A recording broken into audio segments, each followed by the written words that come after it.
The champagne glass shattered against the marble floor, not because Elena dropped it, but because her ex-husband's new fiancé threw it at her feet. The entire ballroom went silent. 200 wedding guests turned to stare at the woman in the discount dress, sitting alone at table 19, the single mother everyone pitied and no one respected. Her 4-year-old daughter was home with a babysitter she couldn't afford. Her nursing scrubs were still in her car from the double shift that ended 3 hours ago.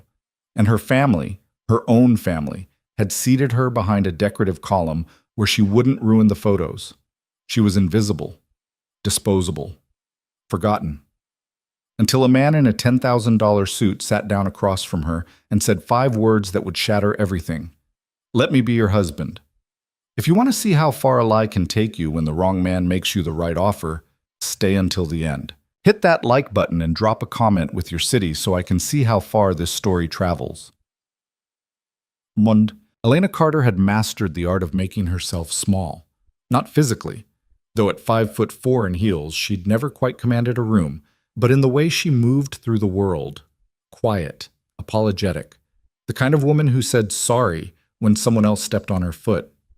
28 years old, and she'd already learned that taking up space only invited scrutiny, and scrutiny led to judgment, and judgment was something she'd had enough of to last 3 lifetimes. Tonight, she was a masterclass in invisibility. She sat at table 19, tucked so far back in the reception hall that the centerpiece blocked her view of the head table. The DJ's bass thumped through her chest. Laughter echoed off the vaulted ceiling. Her sister Natalie's laughter, bright and careless. The kind that came easy when you'd never had to choose between electricity and groceries. The grand ballroom of the Langham Hotel glittered with enough crystal to fund Elena's rent for a year, maybe 2. She smoothed the fabric of her dress, navy blue, bought off the clearance rack at Macy's 4 years ago for a hospital fundraiser she'd been too exhausted to attend. It had a small stain near the hem that she'd tried to hide with strategically placed safety pins. The woman 2 tables over wore Valentino. Elena knew because she'd heard her bragging about it in the bathroom. Her phone buzzed in her clutch. She pulled it out, angling the screen away from the other guests at her table. Distant cousins she'd met twice, both times at funerals. Sitter. "Mia's asking for you, says her tummy hurts." Elena's chest tightened. Her daughter had been fine when she'd left 3 hours ago, chattering about the new library book they'd checked out. But Mia had a sensitive stomach, and stress made it worse, and Elena leaving her on a Saturday night when they usually did puzzles together definitely qualified as stress. She typed back quickly. "Elena, did she eat dinner? Sometimes she forgets when she's reading." Sitter. "Mac and cheese. She ate most of it." Elena. "Probably just nervous. Can you read her the chapter about the dragon? That usually helps." Sitter. "On it, don't worry, have fun. Fun, right." Elena locked her phone and set it face down on the tablecloth. Around her the reception roared on, champagne flowing, heels clicking, voices rising in that particular pitch that came after the 3rd drink. At the head table, Natalie threw her head back, laughing at something her new husband said. She looked radiant, untouchable, like a woman who'd never had to scrub vomit out of car upholstery at 2 in the morning or explain to a 4-year-old why daddy didn't visit anymore. Their mother sat beside Natalie, beaming. She'd worn the Chanel suit, the one she saved for special occasions.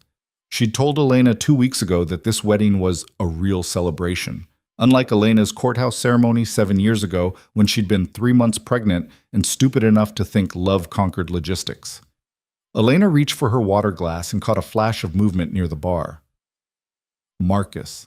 Her ex-husband stood near the top shelf liquor, one arm draped around a woman Elena didn't recognize. Blonde. Younger. Wearing a ring that caught the light every time she gestured, which was often because she seemed to be the kind of person who talked with her hands.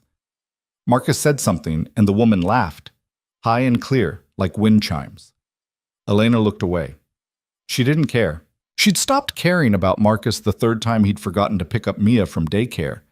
Or maybe the 15th time he'd promised child support and delivered excuses instead. The divorce had been finalized 2 years ago, and she'd only invited him to the wedding because Natalie insisted it would look weird if he wasn't there.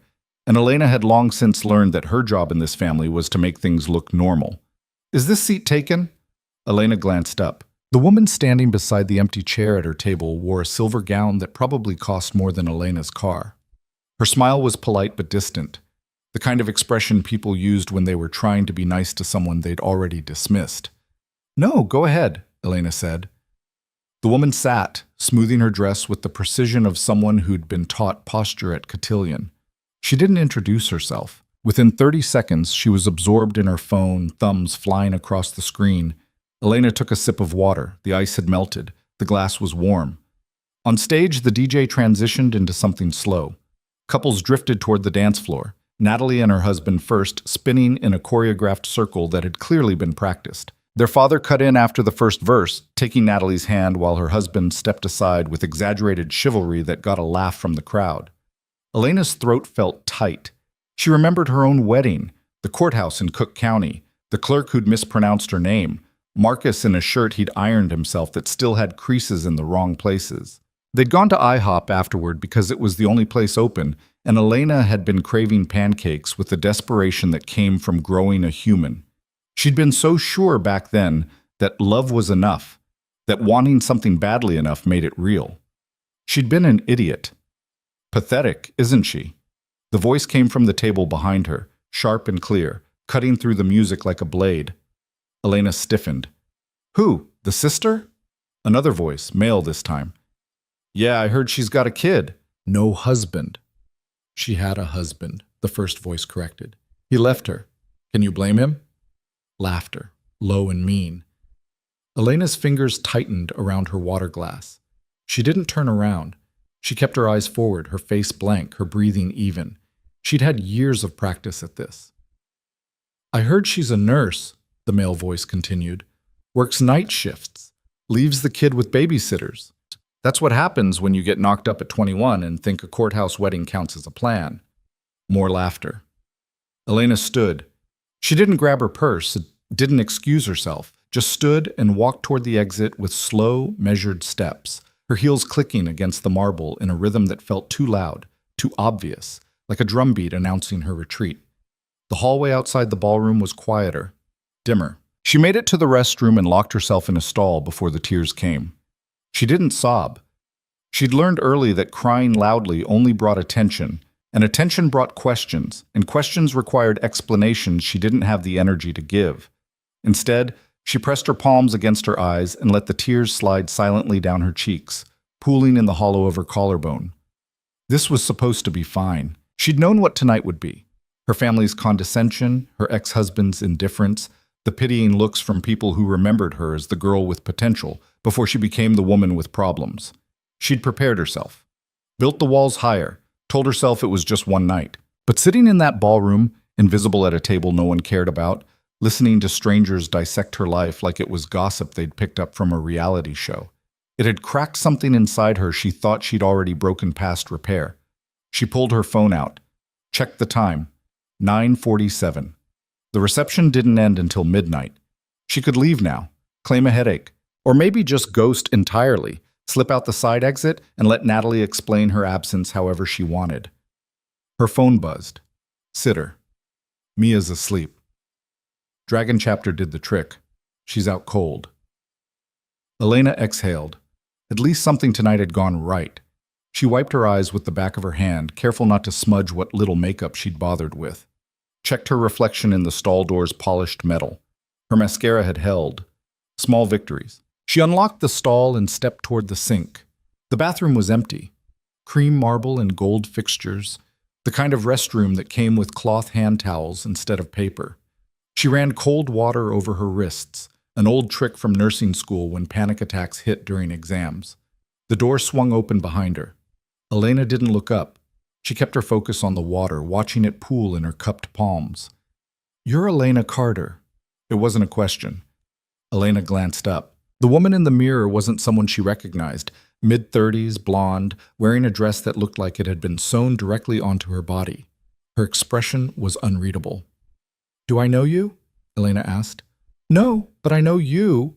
The woman stepped closer, heels clicking. "You're Natalie's sister, the one who got pregnant and ruined her life?" Elena finished. "Yeah, that's me." The woman blinked. Then she laughed, short and surprised. "I was going to say the one who works at Children's Memorial. My niece had surgery there last year. You were her nurse." Elena's hand stilled under the water. Emma Rodriguez, the woman continued. She had a tumor removed from her spine. You sat with her the night before the surgery when her parents couldn't stay. Told her stories about a dragon who was afraid of doctors. The memory clicked into place. A 7-year-old girl with dark curls and a stuffed elephant named Peanut. She'd been terrified of the anesthesia mask. Elena had stayed 2 hours past her shift, making up increasingly ridiculous stories until the girl fell asleep smiling. I remember her, Elena said quietly. How is she?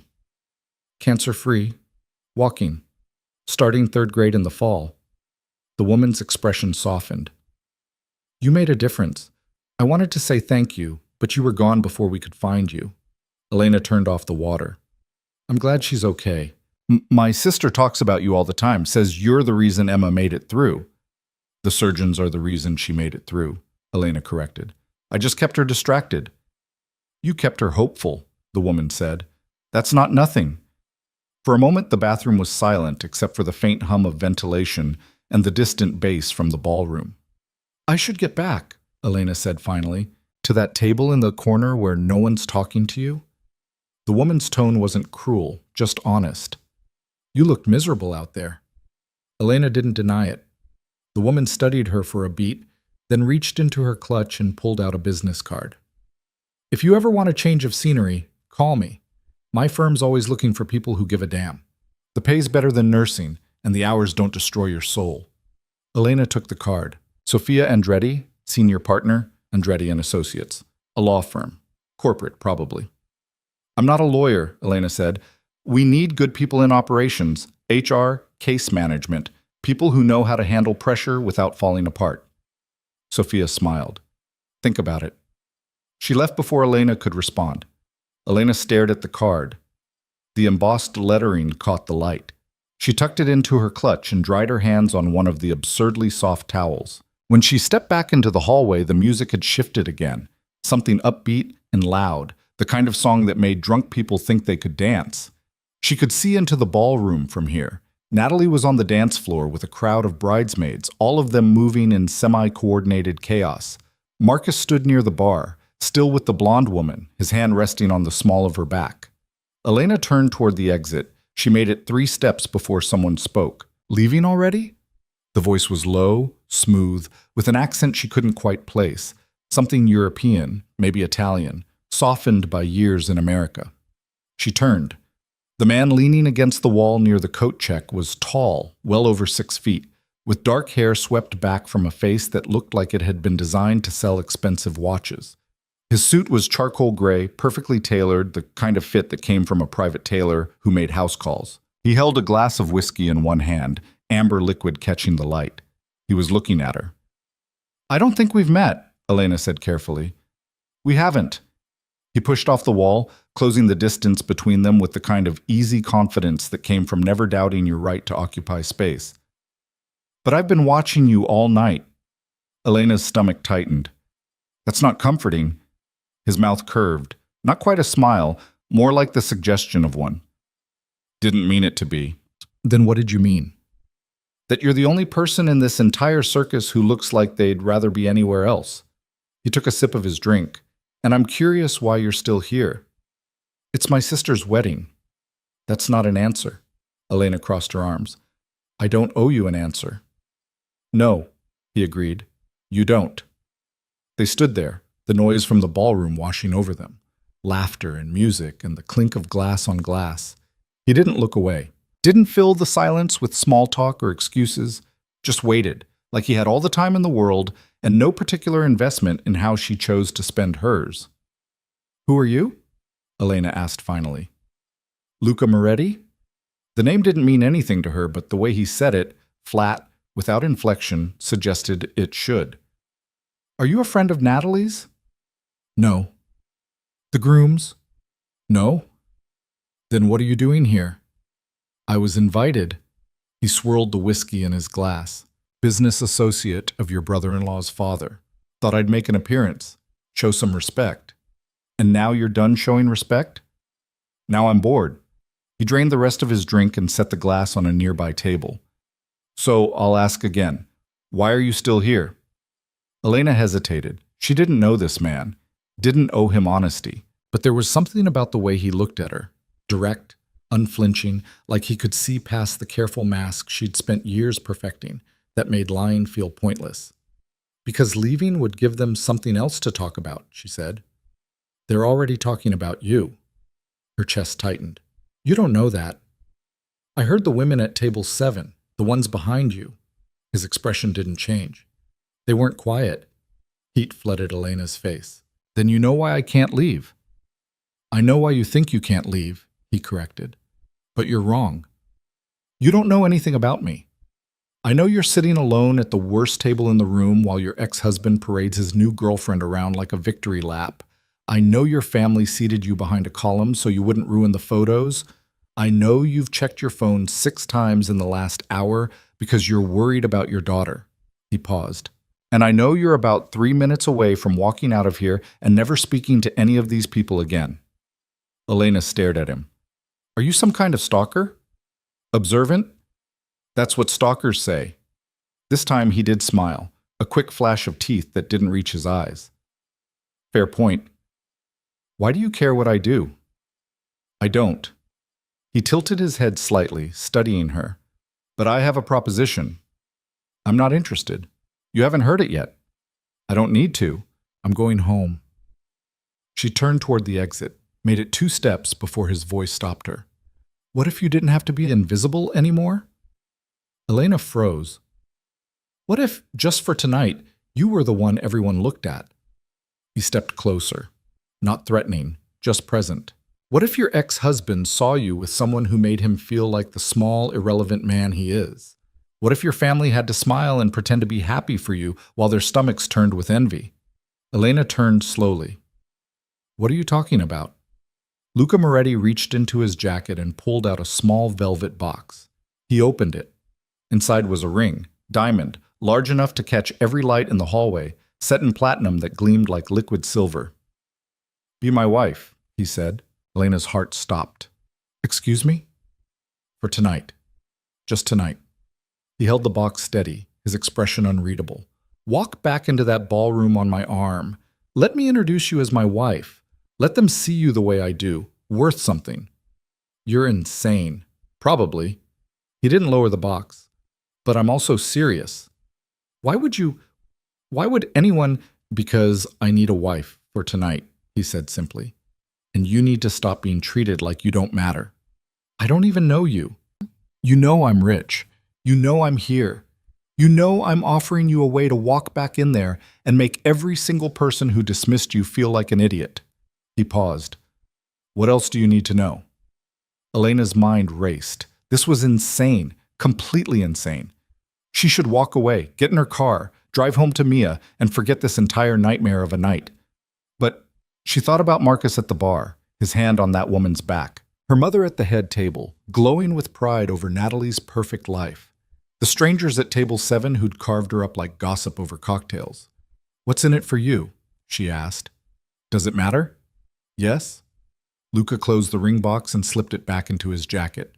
There's someone here tonight I need to convince that I'm settled, stable. The kind of man who has a wife and a life outside of work. If I walk in alone, I'm just another bachelor with money and no commitments. If I walk in with you, they'll believe you're something you're not. Exactly. He met her eyes. Same as you. Elena's pulse hammered in her throat. This is crazy. It's a transaction. You help me. I help you. No one gets hurt. People always get hurt. Not if we're smart. He extended his hand. What do you say, Elena Carter? Want to stop being invisible? She looked at his hand, at the ballroom doors beyond him, at the life waiting for her on the other side, small, lonely, predictable. She thought about Mia, asleep at home, about the bills on her kitchen counter, about the look on Marcus's face when he told her he was leaving because he needed to find himself, like she was an obstacle instead of a partner. She thought about the woman at table 7 who'd called her pathetic, and she thought just for a second about what it might feel like to matter. Elena took his hand. One night, she said. One night, Luca agreed. He slid the ring onto her finger. It fit perfectly. The ring felt foreign on her finger, heavy and cold, like wearing someone else's life. Elena stared at it as Luca led her back toward the ballroom, his hand resting lightly at the small of her back. The diamond caught every overhead light, throwing fractured rainbows across the marble floor. "You need to stop looking at it like it's a grenade," Luca murmured. "It might as well be. It's a prop, that's all. A prop that probably costs more than my car. Considerably more." His tone was dry. "But that's not the point." Elena forced herself to drop her hand to her side. Her heart hammered against her ribs. This was insane. Completely, irreversibly insane. In approximately 30 seconds, she was going to walk into that ballroom and lie to everyone she'd ever known, pretend to be married to a man whose last name she'd learned 5 minutes ago, let him parade her around like some kind of trophy while her family watched and her ex-husband choked on his overpriced bourbon. She should turn around, give him back the ring, go home. But her feet kept moving forward. Luca pushed open the ballroom doors. The music hit them first, something loud and bass-heavy that made conversation require shouting. Then the lights, the crowd, the overwhelming sensory assault of 200 people celebrating someone else's happiness. Elena's stomach twisted. "Breathe," Luca said quietly. "I am breathing." "No, you're hyperventilating. There's a difference." He guided her toward the bar, his movements smooth and unhurried like they had all the time in the world. "We're going to get you a drink, something strong. Then we're going to make our entrance." "Our entrance? You thought we'd just slip in quietly?" He almost smiled. "Where's the fun in that?" The bartender, a young guy with slicked back hair and a vest that matched the wedding colors, nodded at Luca with the kind of deference that suggested prior acquaintance, or maybe just recognition of expensive tailoring. "Whiskey? Neat?" Luca said. "And for the lady, gin and tonic," Elena interrupted. "Double." The bartender's eyebrows rose fractionally, but he didn't comment, just reached for the bottles with practiced efficiency. Luca leaned against the bar, angling himself so he could watch the crowd. "You drink gin?" "Not usually, but tonight doesn't feel like a usual kind of night." "Fair assessment." The bartender slid their drinks across the polished wood. Elena picked hers up and downed half of it in one swallow. The gin burned going down, sharp and botanical, cutting through the anxiety that had taken up residence in her chest. Luca watched her with something that might have been amusement. "Better?" "Not even a little bit." "You'll get there." He lifted his own glass, studying the amber liquid like it held answers. "You ready?" "No." "Perfect. Let's go." He offered his arm. Elena hesitated for half a second, then slipped her hand through the crook of his elbow. The fabric of his suit was softer than anything she'd ever touched, some kind of blend that probably required dry cleaning and cost more per yard than she made in a week. They moved into the crowd. It didn't happen all at once. The noticing. It started with a woman near the dance floor whose gaze snagged on the ring and went wide. Then a man in a silver tie who did a double take when he saw Luca. Then another, and another. Like dominoes falling in slow motion, heads turned, conversation stuttered. Someone dropped a champagne glass and it shattered against the marble with a sound like breaking ice. Elena's grip on Luca's arm tightened. "Easy," he murmured. "You're doing fine." Everyone's staring. That's the idea. They were 10 feet from the head table when Elena's mother looked up. Her expression went through several rapid transformations. Confusion, recognition, shock, and finally something that looked almost like panic. She said something to Elena's father, who turned in his seat with the kind of deliberate slowness that suggested he didn't believe what he was seeing. Natalie's mouth actually fell open.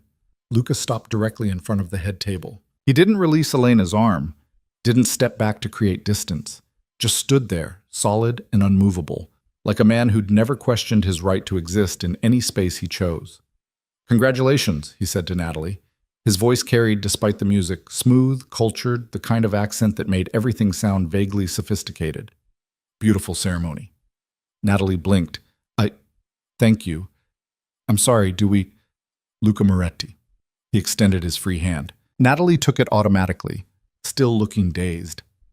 "Business associate of your father-in-law. We met briefly during the cocktail hour." "Right, yes, of course." Natalie's eyes slid to Elena, then to the ring on her finger, then back to Luca like she was trying to solve an equation that didn't add up. "I didn't realize you knew my sister." We've been together for a while now, Luca said easily, though Elena's been keeping me a secret. Says she doesn't like to mix family and personal life. Elena's mother made a sound like a small animal being strangled. Together, their father repeated. His voice had the flat, careful quality of a man trying very hard not to lose his temper in public. As in, married, Luca supplied. He lifted Elena's hand, letting the ring catch the light. 3 months ago. Small ceremony, just the two of us. You know how it is. When you know, you know. The silence that followed was so complete, Elena could hear her own heartbeat. Natalie recovered first. She always did. Married. Elena, you got married and didn't tell us? It was very sudden, Elena managed. Her voice sounded strange to her own ears. Too high. Too tight. We didn't want a big fuss. A fuss. Her mother's tone could have cut glass. Your own wedding isn't a fuss, Elena. It's a milestone. A family celebration. We celebrated, Luca said mildly. Just the two of us. Very romantic. Elena's father set down his champagne glass with enough force to make the silverware rattle. And what exactly do you do, Mr. Moretti? Import-export primarily, some real estate, a few other ventures. Luca's expression gave away nothing. I keep busy. Import-export. Her father's jaw worked. That's vague. It's diverse. Luca smiled, but it didn't reach his eyes. I prefer to keep my professional interests varied. More stability that way. Someone at the next table coughed. Elena recognized him, one of her father's golf buddies, the kind of man who wore American flag cufflinks and talked about market corrections like they were personal insults. He was staring at Luca with an expression Elena couldn't quite read. Recognition, maybe. Or wariness. Well, Natalie said finally, her voice bright with forced enthusiasm. This is certainly a surprise. A wonderful surprise. Isn't it wonderful, Mom? Their mother's smile looked like it hurt. Wonderful. We should let you get back to your celebration, Luca said. He was already turning, already guiding Elena away before anyone could protest. Enjoy your evening. They made it 6 steps before someone grabbed Elena's wrist. Marcus. He stood there in his ill-fitting suit, his face red from alcohol or anger or both, his fingers tight enough around her wrist that it would leave marks. The blonde woman hovered behind him, her expression uncertain. What the hell is this? Marcus demanded. Elena tried to pull her hand back. His grip tightened. Let go. You're married. Since when? Since it stopped being your business. Her voice was steadier than she felt. Let go. You can't just... You have a daughter, Elena. You can't bring random men into her life without... I said let go. The temperature in the immediate vicinity seemed to drop 10 degrees. Luca didn't raise his voice, didn't make a scene, just stepped forward and placed his hand over Marcus's wrist with the kind of precise, controlled pressure that made Marcus's fingers spasm open. Elena pulled her hand free. Touch her again, Luca said quietly, and I'll break every bone in your hand, starting with the thumb. Marcus took a step back. The blonde woman grabbed his arm, whispering something urgent. Around them, the music continued, but the nearby conversations had gone silent. People were watching, recording probably. Phones out, cameras ready to catch whatever happened next. You don't know who you're dealing with, Marcus said, but his voice shook. I know exactly who I'm dealing with. Luca's tone was almost conversational. A man who abandoned his wife and daughter because responsibility scared him more than loneliness. A man who pays child support when he remembers and makes excuses when he doesn't. A man who spent the last 2 years blaming everyone but himself for the life he walked away from. Marcus's face went purple. You have no right. I have every right. She's my wife. Luca turned to Elena, his expression softening in a way that almost looked genuine. You okay? Elena nodded. She didn't trust her voice. Good. Let's get some air. He led her toward the terrace doors. Elena followed, her mind blank with shock and adrenaline and the terrible, intoxicating rush of watching someone stand up for her in a way no one had in years. The terrace was empty. The night air was cool against her flushed skin, carrying the scent of jasmine from the hotel gardens below. Chicago spread out beyond the railing, lights and steel and the distant sound of traffic. Elena walked to the railing and gripped it hard enough to hurt. That was a mistake, she said. Which part? All of it. This whole thing. I should never have. He deserved it. That's not the point. She turned to face him. You threatened him. In front of everyone. What if he calls the police? He won't. You don't know that. Yes, I do. Luca leaned against the railing beside her, close enough that she could smell his cologne. Something subtle and expensive, cedar and smoke. Men like him don't call the police. They complain to anyone who'll listen, and then they avoid the person who embarrassed them. He'll spend the rest of the night telling people I'm dangerous and unhinged, and they'll all nod sympathetically and secretly think he had it coming. You are dangerous. Probably. He didn't sound bothered by it. But I'm dangerous in a way that protects you. That's the difference. Elena's laugh came out sharp and bitter. You don't even know me. I know enough. You know nothing. You saw me sitting alone at a table and made assumptions based on, what, my cheap dress? My body language? The fact that I looked sad? I saw a woman who was used to being dismissed, Luca said, and I saw an opportunity to make sure no one dismissed you again. At least not tonight. Why? The word burst out of her before she could stop it. Why do you care? What could you possibly get out of this that's worth humiliating my ex-husband and lying to my entire family? Luca was quiet for a moment. Then he reached into his jacket and pulled out his phone. He tapped the screen a few times, then held it out to her. Elena took it. The screen showed a photo, a man in his 60s, silver-haired and sharp-eyed, wearing a tuxedo that probably cost more than Elena's nursing degree. He stood next to a woman who looked like she'd stepped out of a magazine spread, all cheekbones and diamonds. That's Antonio Rossi, Luca said. He controls most of the shipping contracts on the eastern seaboard, also runs a significant portion of the construction unions, also has ties to several organizations that prefer to operate outside legal frameworks. Elena's stomach dropped. You're telling me I'm telling you Antonio is here tonight, at this wedding, because the groom's father owes him a favor that dates back 15 years and involves a development deal that should never have been approved. Luca took the phone back. Antonio believes in traditional values, family, stability. He won't do business with men he considers reckless or uncommitted. So you needed a wife to prove you're committed. I needed a wife to prove I have something to lose. He pocketed the phone. Men like Antonio respect power, but they only trust people who have vulnerabilities, something that can be threatened. Leverage. And I'm your leverage. You're my proof that I'm human.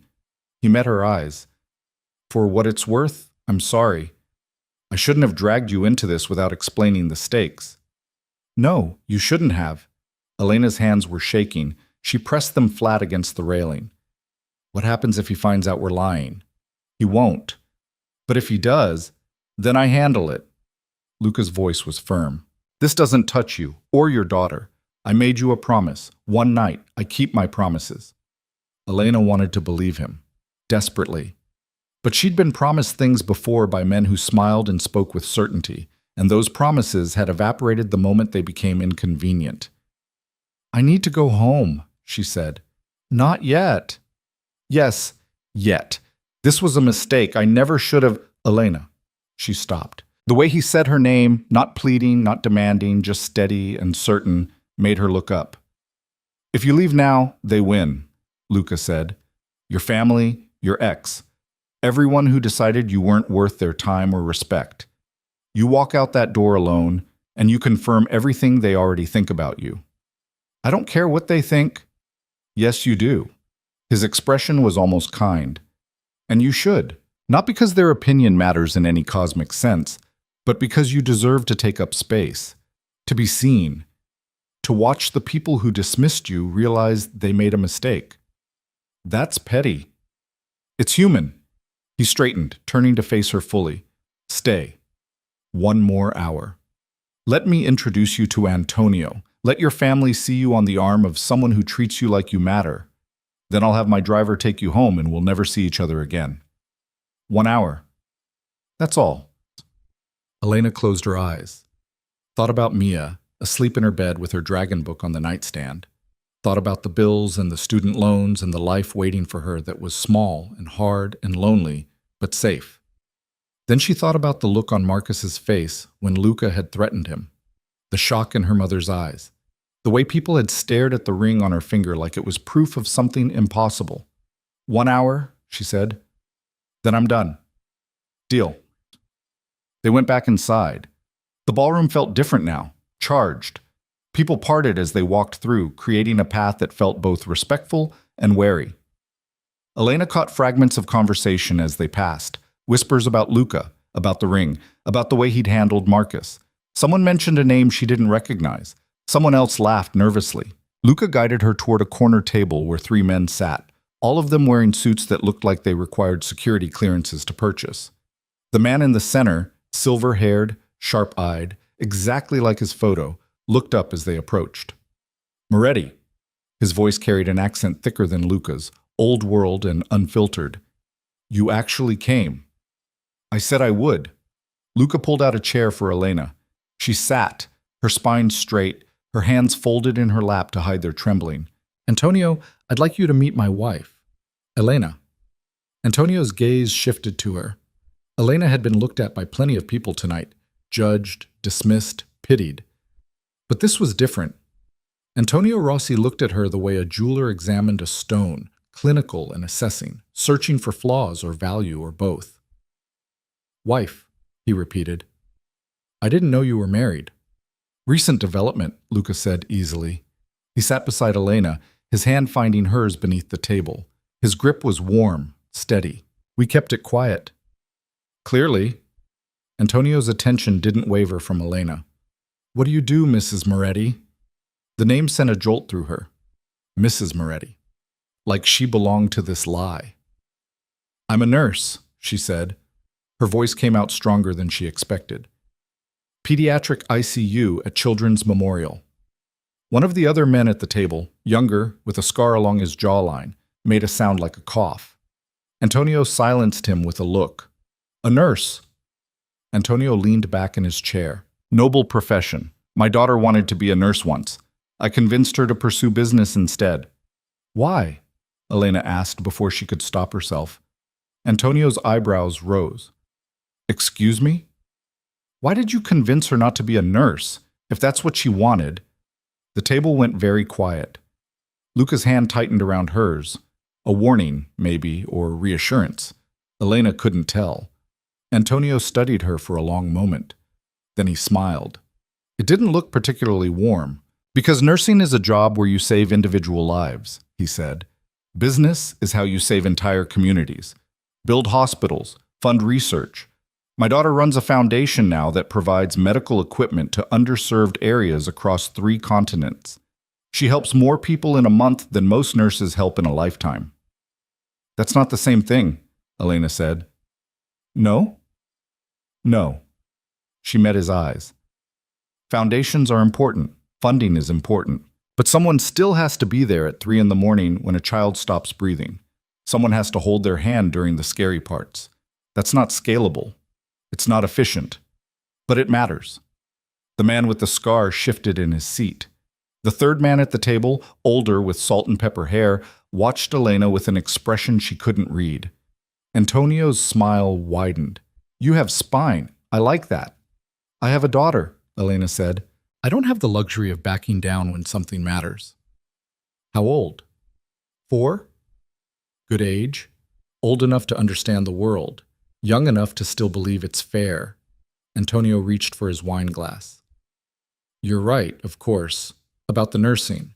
My daughter tells me the same thing, says I undervalued the work because I couldn't quantify it. Did you listen? I'm still deciding. He took a sip of wine.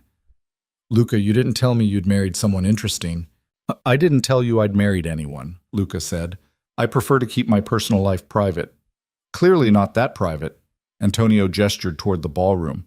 Half of Chicago's society just watched you threaten a man for touching your wife. That's not subtle. He overstepped.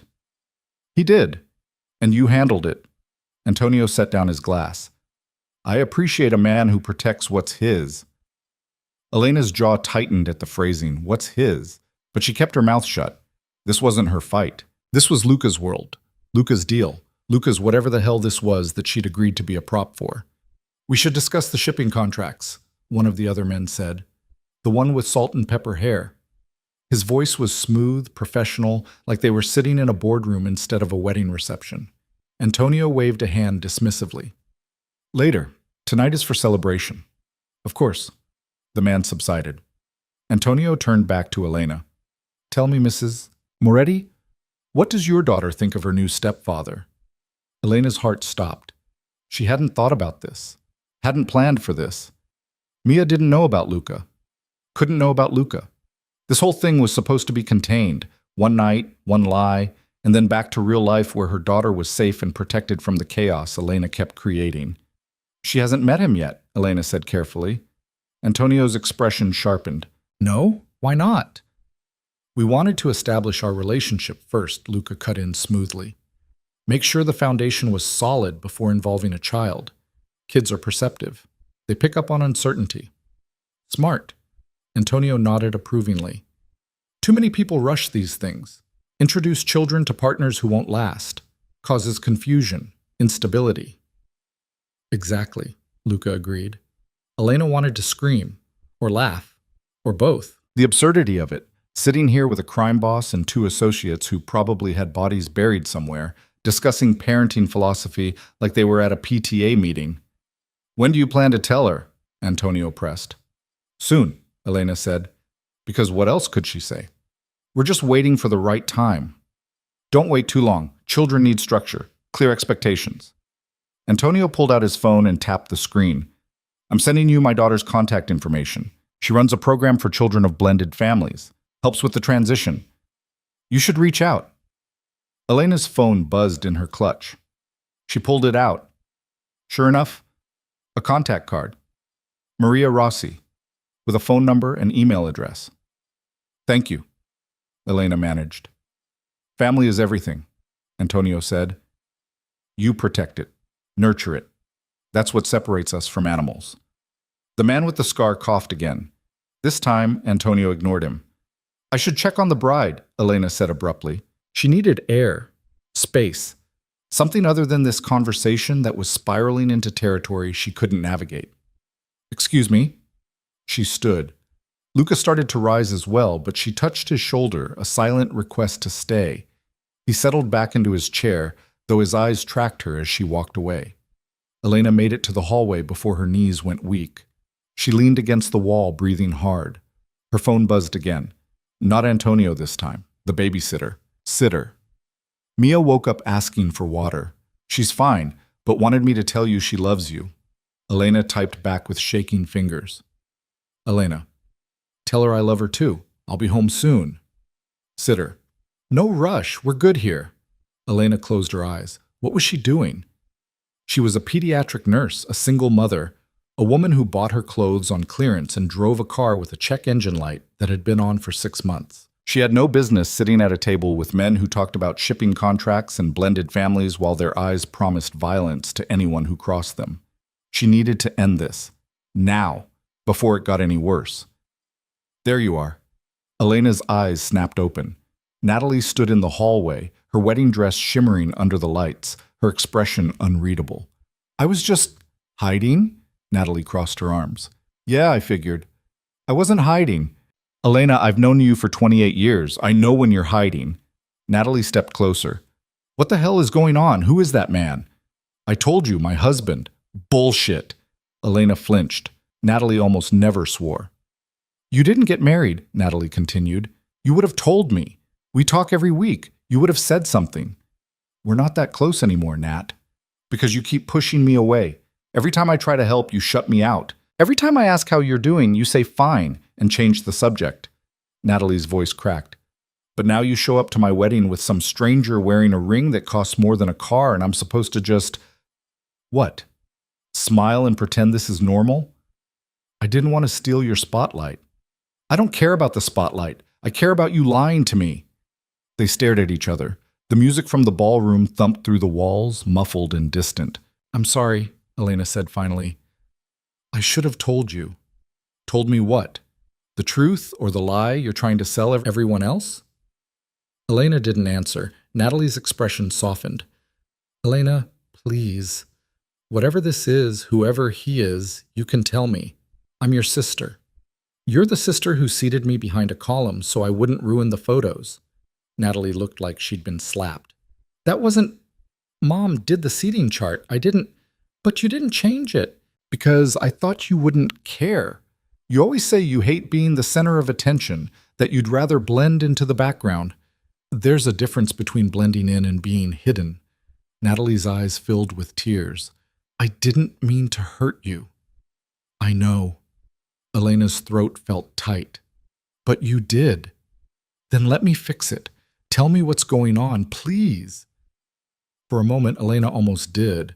Almost told her everything. The fake marriage, the ring, Luca's deal with Antonio Rossi, the whole impossible mess she'd walked into. But then she thought about Natalie's perfect life, her perfect husband, the perfect wedding where everything went according to plan. She thought about how her sister would try to help and end up making it worse, the way she always did when she tried to fix Elena's problems. It's complicated, Elena said. Then uncomplicate it. I can't. Why not? Because you wouldn't understand. Natalie stepped back like she'd been shoved. Wow. Okay, that's... Okay. Natalie, no, you're right. I wouldn't understand because I'm just the shallow sister who cares about table settings and seating charts and making sure everything looks perfect. Her voice was bitter.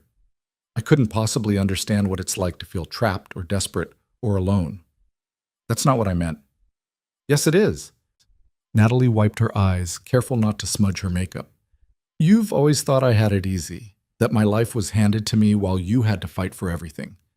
But you know what, Elena? You're not the only one who struggled. You're just the only one who wears it like a badge of honor. She turned and walked back toward the ballroom before Elena could respond. Elena stood in the empty hallway, her chest tight, her eyes burning with tears she refused to let fall. Her phone buzzed. Luca. Antonio wants to leave. He's asking to say goodbye to you. Elena wanted to throw the phone against the wall. Instead, she typed back. Elena, I'll be there in a minute. She smoothed her dress, checked her reflection in the darkened window across the hall, fixed her lipstick with fingers that barely shook. Then she walked back into the ballroom like a woman who belonged there. Antonio Rossi stood near the coat check with the two men who'd been sitting at his table, all three of them watching her approach with expressions that ranged from curious to calculating. Elena forced her spine straight, her shoulders back, her face into something that hopefully resembled composure rather than the panic clawing at her insides. Luca materialized at her elbow before she reached them, his hand finding the small of her back in a gesture that was becoming familiar. Too familiar. Sorry, Elena said to Antonio. Family emergency? Nothing serious, I hope. Just wedding drama. You know how it is. Antonio's mouth curved. I have 3 daughters. I know exactly how it is.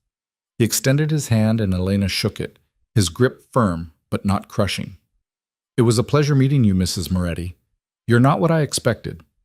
What did you expect? Someone quieter, more decorative. His eyes crinkled at the corners. I'm glad to be wrong. Don't get used to it, the man with the scar muttered. Antonio shot him a look that could have stripped paint. Ignore Marco. He has the social skills of a particularly aggressive raccoon. Marco's jaw tightened, but he said nothing. We should go, the older man said. Car's waiting. Antonio nodded. He turned back to Elena and Luca, his expression shifting into something more serious. Moretti, we'll talk next week, Tuesday, my office. Bring the contracts. I'll be there, Luca said. Good. Antonio's gaze flicked to Elena one more time.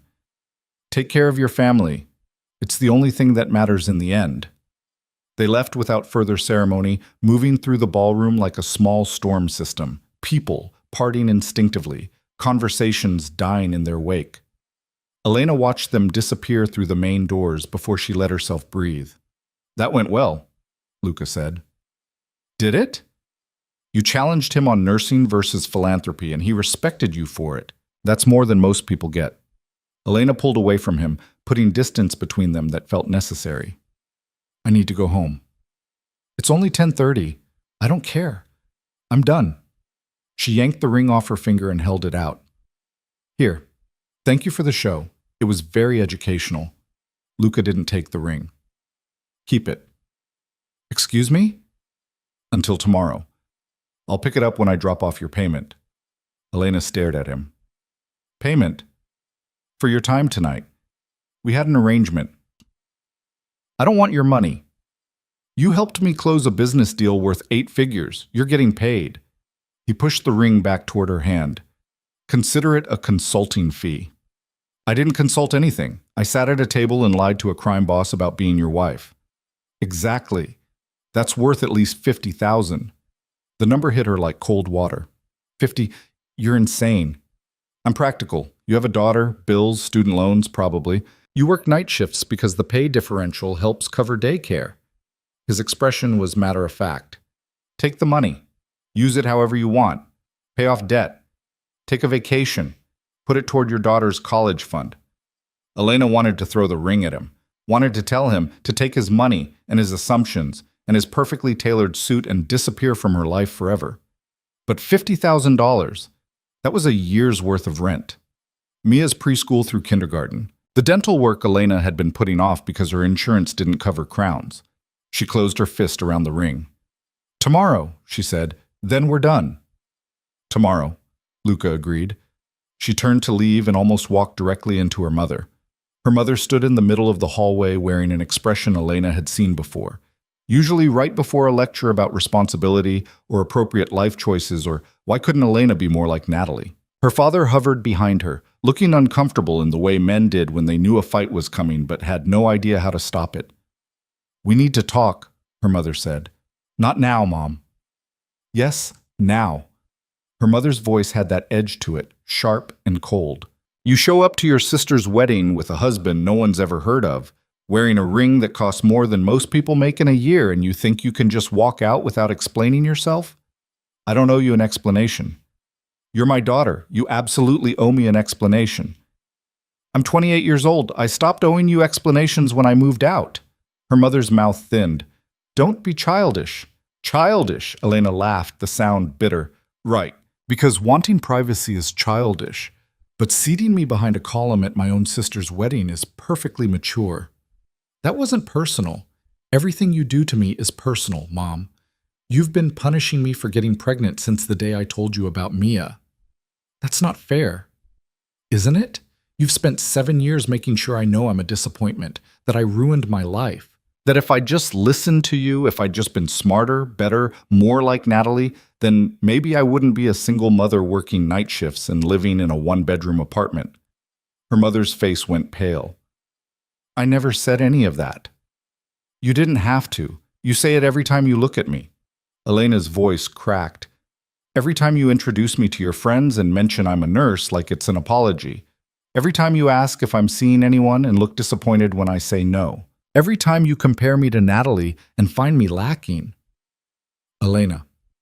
Her father stepped forward, his hand raised like he could physically stop the conversation from continuing. Your mother loves you. We both do. We just want what's best for you. No, you want me to fit into the version of my life you think I should have. The one where I didn't get pregnant, didn't marry Marcus, didn't end up as a cautionary tale you tell at dinner parties. Elena wiped her eyes angrily. But this is my life. This is what I have, and I'm done apologizing for it. We're not asking you to apologize, her mother said quietly. We're asking you to be honest with us. Who is he, Elena? Really? Elena opened her mouth, closed it. The truth sat on her tongue. He's no one. It's fake. The whole thing is a lie I agreed to because I was tired of being invisible. But the words wouldn't come. Because standing here, watching her mother's carefully controlled expression and her father's helpless concern, Elena realized something. They didn't deserve the truth. They'd spent years making her feel small, forgettable, like her struggles were character flaws instead of circumstances. And tonight, for the first time in longer than she could remember, people had looked at her like she mattered, like she was worth noticing, worth protecting, and it felt good. It felt better than good. It felt like power. His name is Luca Moretti, Elena said. We met 6 months ago, got married 3 months ago, and he treats me better than anyone in this family has in years. Her mother flinched. That's not... I'm leaving now. Tell Natalie congratulations from me. Elena walked past them before either could respond. Her heels clicked against the marble floor, steady and sure. Like a woman who knew exactly where she was going, even though she had no idea what happened next. She made it to the parking garage before the shaking started. Her car was on the third level, tucked between an SUV and a sedan that probably cost more than she'd make in 5 years. She leaned against the driver's side door and pressed her forehead to the cool metal, breathing hard. What had she just done? She'd lied to her parents, doubled down on a fake marriage, accepted $50,000 from a man who was absolutely, definitely involved in something illegal. And for what? Pride? Spite? The chance to feel important for one night? Her phone buzzed. She pulled it out expecting the babysitter or maybe Natalie with another round of accusations. It was Luca. Luca. Are you okay? Elena stared at the message. 3 words, simple, direct, and somehow more concerned than anyone in her family had shown all night. She typed back before she could overthink it. Elena, I don't know. 3 dots appeared, disappeared, appeared again.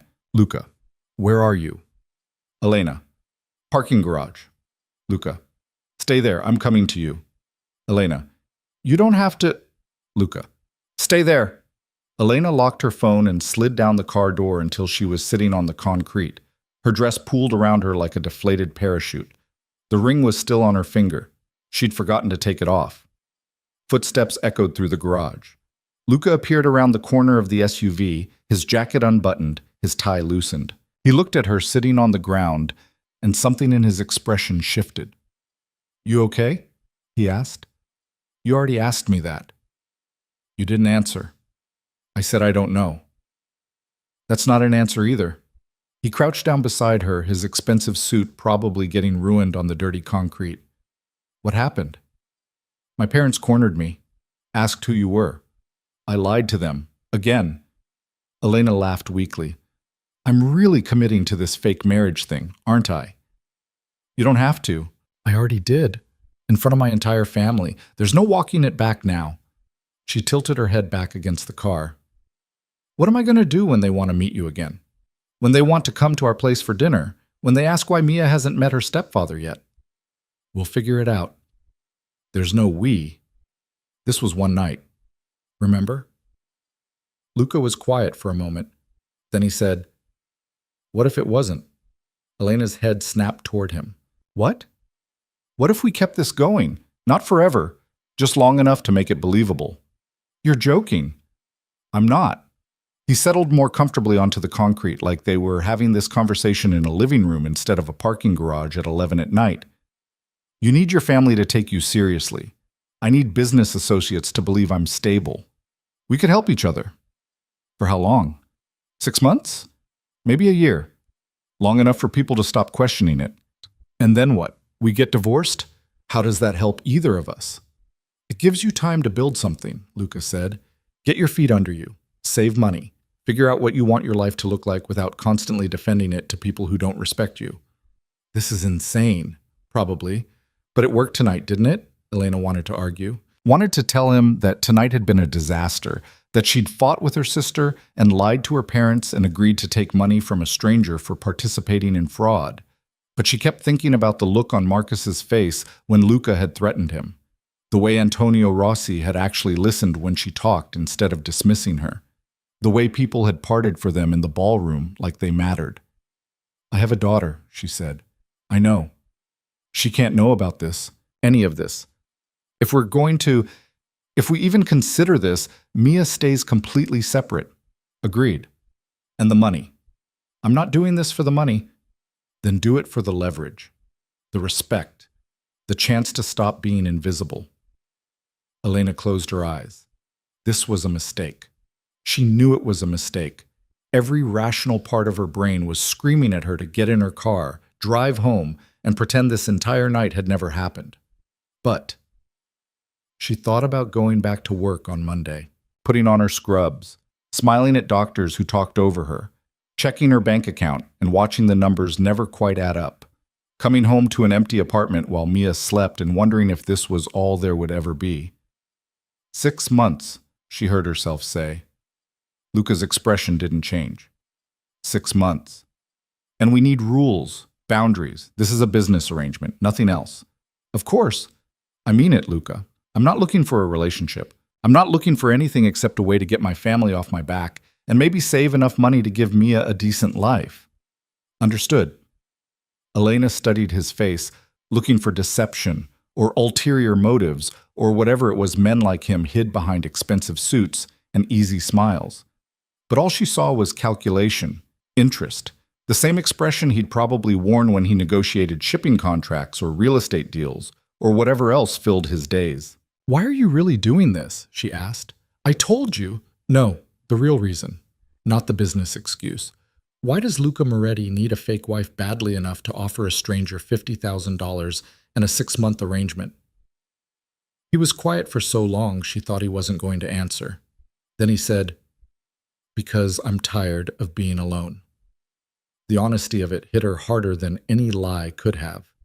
"I have money," Luca continued, "power, respect, every material thing a person could want. And I go home to an empty apartment every night and eat takeout in front of my laptop while I answer emails from people who want something from me." He looked at her. "I'm not asking you to fix that. I'm just asking you to make it look like someone gives a damn whether I exist outside of what I can do for them." Elena understood that, maybe too well. "Okay," she said. "Okay?" 6 months. Business arrangement. Separate lives except when we need to make appearances. She held out her hand. "Deal?" Luca shook it. His grip was warm, firm, exactly like it had been when he'd first offered her this impossible bargain. "Deal," he said. They sat there on the concrete for another moment, the fluorescent lights humming overhead, the city noise filtering up from the streets below. Then Luca stood and offered her his hand. Elena took it, let him pull her to her feet. Her dress was wrinkled and probably dirty. Her makeup was definitely smudged. She felt exhausted down to her bones. "I should go home," she said. "Check on Mia. I'll follow you. Make sure you get there safely." "That's not necessary." "It is if we're doing this." He pulled out his phone. "Give me your address." Elena recited it, watched him type it into his GPS. A small part of her brain registered that she was giving a near stranger her home address, inviting him into the one space that was supposed to be safe and separate from all of this. But a larger part, the part that had been running on empty for years, was too tired to care. She got in her car and drove. Luca followed 3 car lengths behind, his black sedan visible in her rear-view mirror the entire way. The city lights blurred past. Traffic was light this time of night, just a few cars and the occasional cab.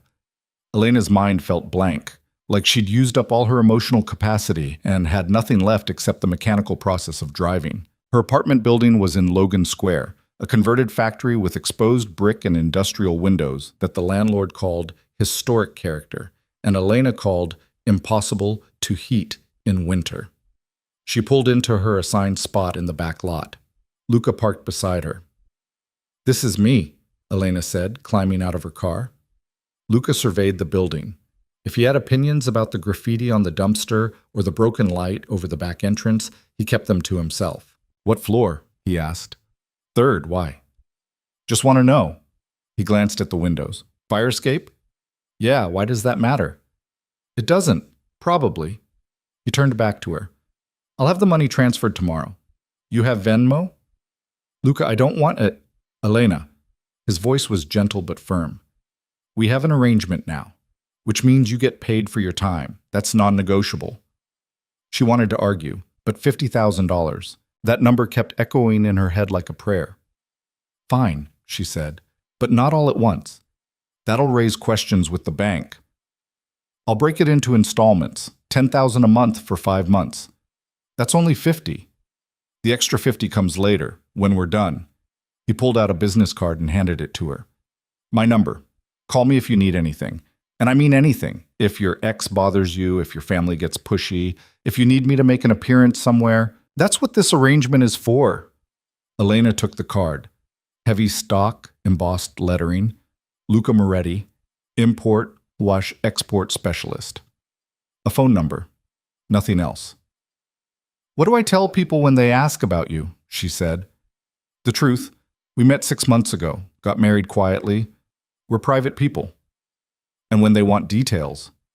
"Make them up. I trust your judgment." He checked his watch. "I should go. You need sleep. And your daughter's probably going to wake you up early. She always does. Elena hesitated. Thank you for tonight, for not making me feel like an idiot for agreeing to this. You're not an idiot. You're someone who saw an opportunity and took it. That's smart. Or desperate. Sometimes those are the same thing. He started toward his car, then stopped. Elena? Yeah? You did good tonight, with Antonio, with your family, with all of it. He smiled, brief and surprisingly genuine. See you soon, Mrs. Moretti. He got in his car and drove away, taillights disappearing around the corner. Elena stood in the parking lot for a long moment, the business card in one hand, the ring still on her finger. Then she went inside.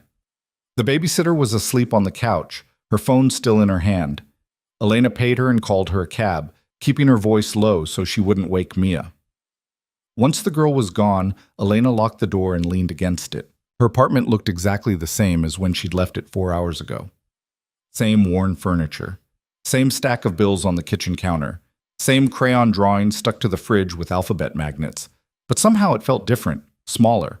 Like she'd seen something bigger out there and now the walls were closing in. She kicked off her heels and padded down the hall to Mia's room.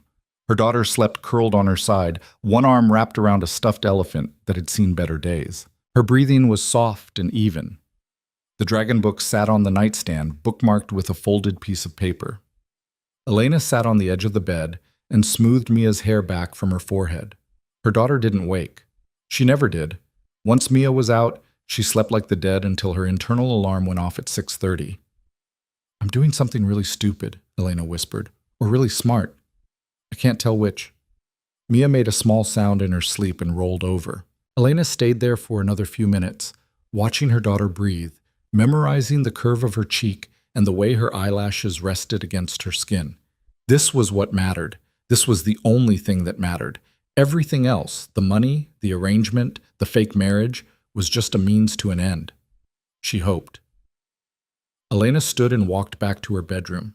She peeled off the dress and hung it in the closet, knowing she'd probably never wear it again. The ring sat heavy on her finger.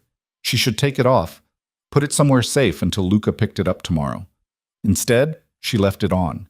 She changed into an old t-shirt and climbed into bed. Her phone showed 3 missed calls from Natalie and 2 texts from her mother. She ignored both. Tomorrow she'd deal with the fallout. Tonight she just needed sleep. But sleep didn't come.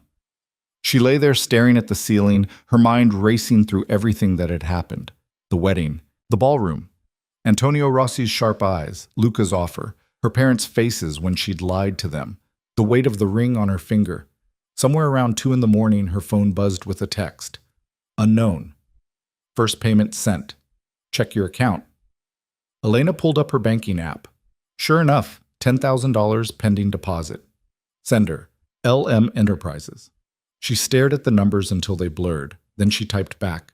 Elena, received. Thank you. Luca, get some sleep. Elena, you too. Luca, can't. Contracts to review.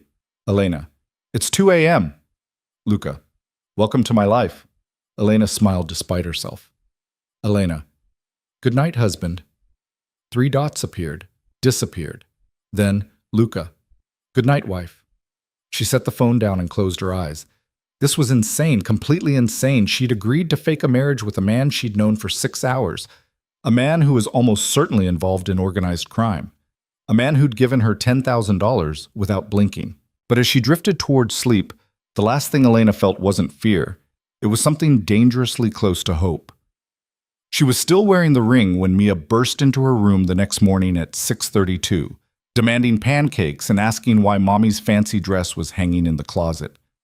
Elena looked at her daughter's bright, curious face and made a decision. Some lies were worth telling if they protected the people you loved. This was going to be one of them. Mommy went to Aunt Natalie's wedding last night, she said, pulling Mia into bed for a cuddle. Remember I told you about it? Was it pretty? Very pretty. Did you dance? A little bit. With who? Elena hesitated. Then she said, with a friend, someone new. A boyfriend? Just a friend. Mia accepted this with the easy logic of 4-year-olds and launched into a detailed explanation of the dream she'd had about a dragon who learned to bake cookies. Elena listened and made appropriate noises and tried not to think about the fact that she'd just added lying to her daughter to the growing list of questionable decisions she'd made in the last 12 hours. Her phone buzzed on the nightstand. Luca. Brunch? We should discuss logistics. Elena. I have my daughter today. Luca. Bring her. Elena. Absolutely not. Luca. Then dinner tomorrow, after you put her to bed. Elena looked at Mia, who was now acting out the dragon's cookie baking process with elaborate hand gestures. Elena. Fine. But somewhere quiet. I don't do well with crowds after night shifts. Luca. I know a place. I'll pick you up at 7. Elena. I'll meet you there. Luca. Elena. Elena. I'll meet you there. A longer pause this time. Luca. Fine. Sending address. An hour later, after pancakes and cartoons and a minor crisis when Mia couldn't find her favorite hair ribbon, Elena's phone rang. Unknown number. She almost didn't answer. Then she remembered, wife now, fake or not, which meant people might actually call her. Hello? Mrs. Moretti? A woman's voice, professional and crisp. This is Maria Rossi. My father gave me your number. Elena's stomach dropped. Oh, hi. I hope I'm not calling too early. I wanted to reach out about the family transition program I mentioned. Well, my father mentioned. On my behalf. Maria laughed. He does that. Volunteers me for things without asking first. He seems like that type. You have no idea. Papers rustled in the background.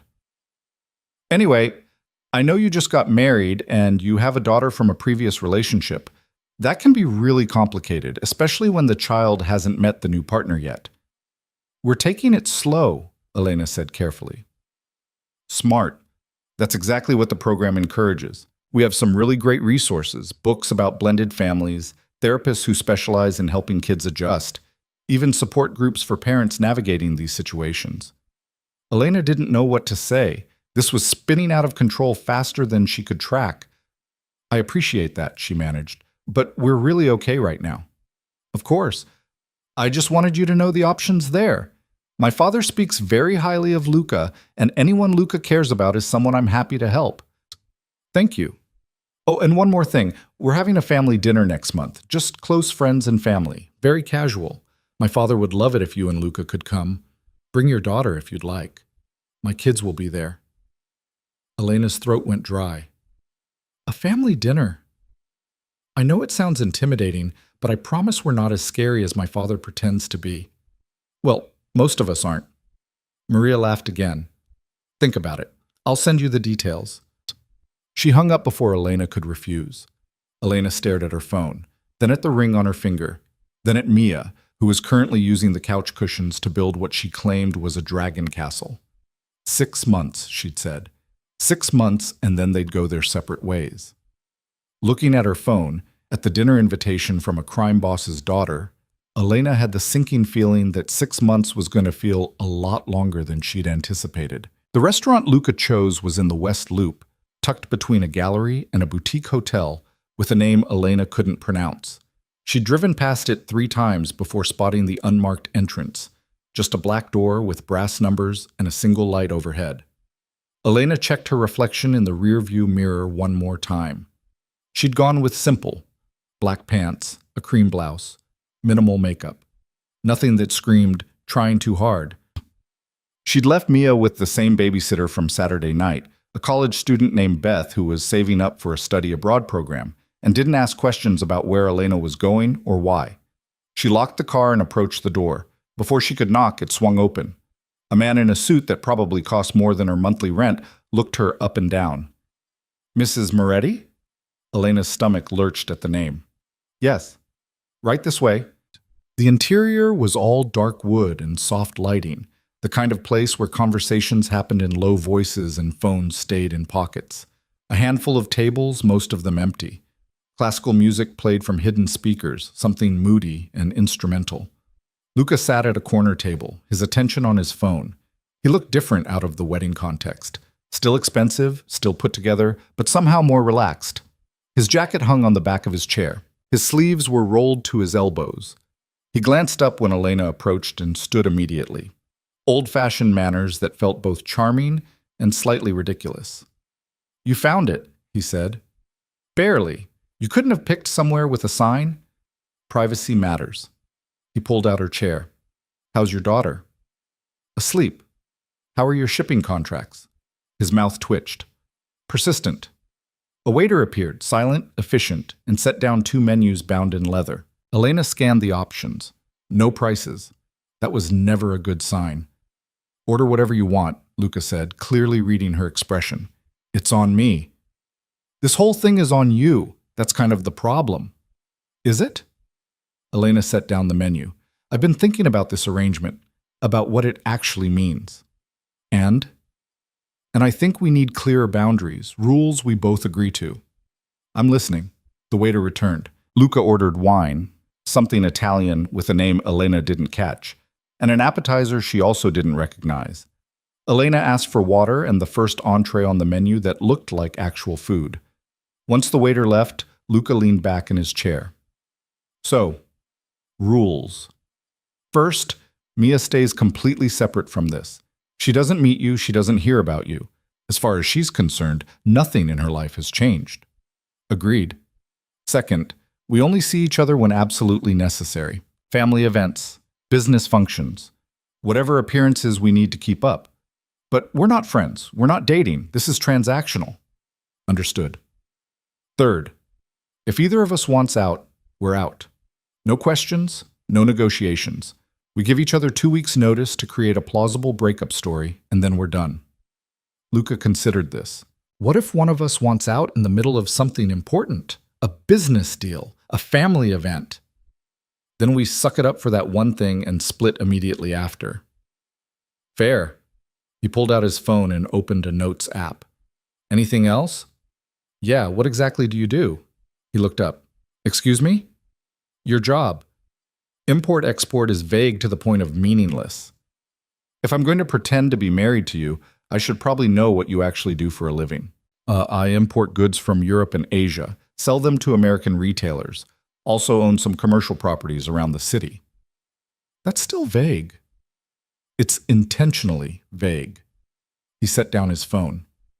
The less you know about my business, the safer you are. That's not comforting. It's honest. His expression was serious. I operate in gray areas, Elena. Not illegal, not exactly, but not something you'd want to explain to a judge if things went wrong. The people I work with, people like Antonio, they're dangerous, powerful. And if they thought you were actually my weak point instead of just a convenient prop, you'd become a target. Elena's mouth went dry. A target for what? Leverage, kidnapping, maybe, threats, whatever they thought would make me cooperate. He leaned forward. That's why Rule 1 is so important. Your daughter stays separate. If no one knows she exists, she stays safe. You should have told me this before. I'm telling you now. He paused. If you want out, I understand. This isn't what you signed up for. Elena thought about the $10,000 sitting in her bank account, about Mia's preschool tuition and the dental appointment she'd been postponing, about the look on Marcus's face when Luca had threatened him. I'm not out, she said, but I need to know what I'm walking into. No more surprises. Deal. The wine arrived. Luca poured them each a glass. Elena took a sip. It tasted expensive, smooth and complex in ways she couldn't articulate, but definitely appreciated. Tell me about your family, Luca said. Why? Because if we're married, I should know basic details. Where you grew up, what your parents do, why your sister's wedding made you want to disappear. Elena swirled the wine in her glass.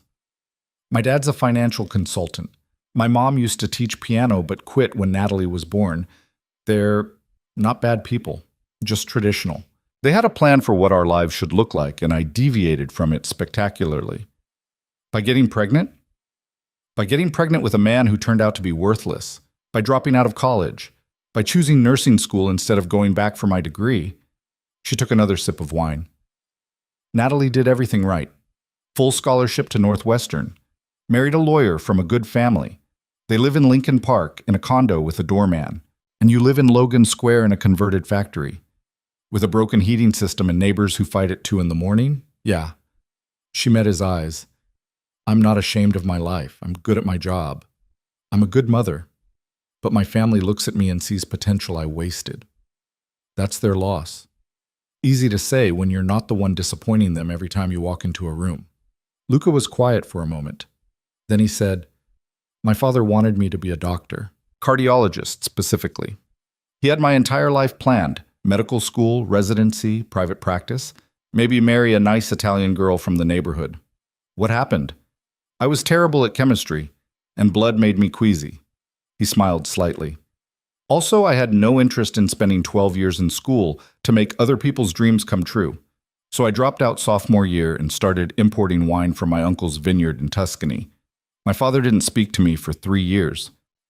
Does he speak to you now? He died 5 years ago, heart attack. Luca's expression didn't change. Ironic, considering. I'm sorry. Don't be. We made peace before he died. He even admitted I'd made something of myself, which for him was practically a declaration of love. He refilled both their glasses. Family's complicated. They want what's best for us, but they define best by their standards, not ours. Elena understood that more than she wanted to admit. Their food arrived. Elena's turned out to be some kind of fish with vegetables she didn't recognize, plated like artwork. Luca's was pasta, simple and perfectly executed. They ate in comfortable silence for a few minutes. Then Luca's phone buzzed. He glanced at it, and his expression hardened. Problem? Elena asked. Maybe. He typed something quickly. There's a situation I need to handle this week. It might require you to make an appearance. Well, what kind of situation? The kind where someone's questioning my stability, suggesting I'm too unpredictable to be trusted with certain contracts. He set down his phone. If I show up with my wife, it undermines that narrative. Where? Fundraiser Thursday night. Cancer research, I think. Very upscale. Lots of important people pretending to care about charity while they network. I work Thursday night. Can you get coverage? Elena thought about her schedule, about the favors she'd have to call in. Probably, but I'd need to leave by 10. I can't miss my Friday morning shift. That works. Event starts at 7.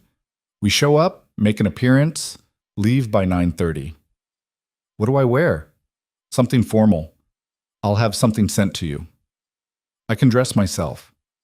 I know, but this needs to look right. These people notice details, labels, jewelry, shoes. If you show up in something off the rack from Macy's, they'll know. Elena bristled. So I'm supposed to be your dress-up doll?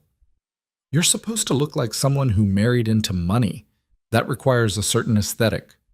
He must have seen something in her face because his tone softened. It's armor, Elena, not a judgment. You wear the right clothes, carry yourself the right way, and they can't dismiss you. That's the whole point. She wanted to argue, but he was right. She'd seen it at Natalie's wedding, the way people had looked at her differently once she had the ring, the dress, the man on her arm. Respectability was a costume. Might as well wear it properly. Fine, she said. But nothing too revealing. I'm not showing up looking like arm candy. Understood. He made a note in his phone. I'll have my assistant send options tomorrow. You pick what you're comfortable with. They finished dinner. Luca paid. Cash, Elena noticed, not a credit card, and walked her to her car. The street was quiet, just the occasional car passing and the distant sound of music from a bar down the block. Thank you for dinner, Elena said. Thank you for agreeing to this. I know it's not easy. Nothing about my life is easy. At least this way I'm getting paid for the difficulty. Luca smiled. Practical. I like that. Elena unlocked her car. She was halfway in when Luca spoke again. Elena? She turned. He stood in the pool of light from the street lamp, his hands in his pockets, looking uncertain in a way she hadn't seen before. If this gets too complicated, he said, if you feel unsafe or uncomfortable or like things are spiraling, tell me, immediately. I meant what I said. I won't let this touch your daughter, or you, if I can help it. Why do you care? Because you're helping me. That creates an obligation. It's transactional. You said so yourself. Doesn't mean I want you getting hurt. He shook his head. Just promise me. If things get weird, you'll say something. Elena studied his face. Looking for manipulation, for the angle, for whatever it was men wanted when they made promises they couldn't keep, but all she saw was sincerity. Or a very good performance of it. "I promise," she said. She drove home through streets that felt emptier than usual, her mind churning through everything they'd discussed. Rules, boundaries, the careful architecture of a lie that was starting to feel dangerously solid. Beth was on the couch when Elena got home, watching something on her laptop with headphones in. She pulled them out when Elena entered. "How was your night?" "Fine. Mia okay?" "Perfect. We read 3 chapters of the Dragon Book and she fell asleep during the 4th. Beth gathered her things. "Oh, someone called the landline, said they were from a boutique, asked if you'd be home tomorrow to receive a delivery." Elena's stomach sank. Luca worked fast. "Thanks. I'll handle it." She paid Beth and locked the door behind her. Her phone showed 2 missed calls from her mother and a text from Natalie that just said, "We need to talk." Elena ignored both and checked on Mia, who was sprawled across her bed like a starfish, the stuffed elephant clutched under one arm. Elena changed into pajamas and was brushing her teeth when her phone rang. "Luca." "You couldn't wait until morning?" she answered. "Someone's watching your building." Elena's toothbrush clattered into the sink. "What?" "Black sedan. Been parked across the street for the last hour. 2 men inside. They followed you home from the restaurant." "How do you know that?" "Because I had someone follow you to make sure you got home safe, and he noticed the tail." Elena's hands were shaking. She walked to the living room window and carefully pulled back the curtain. Sure enough, black sedan, 2 shapes visible in the front seats. "Who are they?" she asked. "I don't know yet, but I'm sending someone to find out." "Luca, stay away from the windows. Lock your doors. Don't answer if anyone knocks." "You're scaring me." "Good. You should be scared." His voice was tight. "This is exactly what I was worried about. Someone's testing me, seeing if you're real or just a story I made up." "What do we do?" "You stay inside. I handle it." A pause. "Is there a back entrance to your building?" "Fire escape, 3rd floor." "Get anything valuable and be ready to leave if I tell you to. Passport, cash, whatever you can't replace." Elena's heart hammered. "I have a daughter sleeping in the next room. I'm not running in the middle of the night because of your business problems." "Elena, no.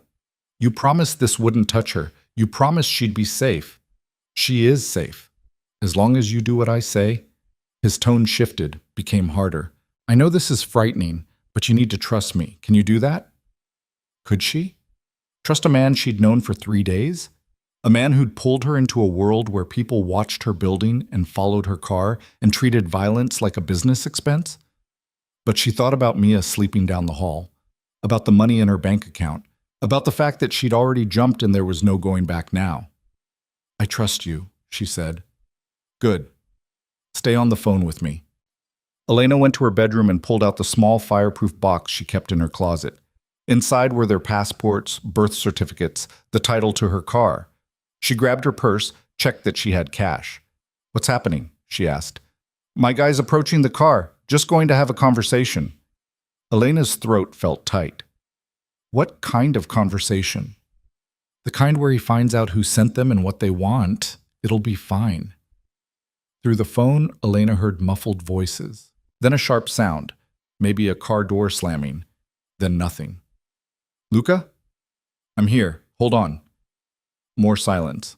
Elena paced her bedroom, the phone pressed to her ear, her mind spinning through worst-case scenarios. What if someone broke in? What if they knew about Mia?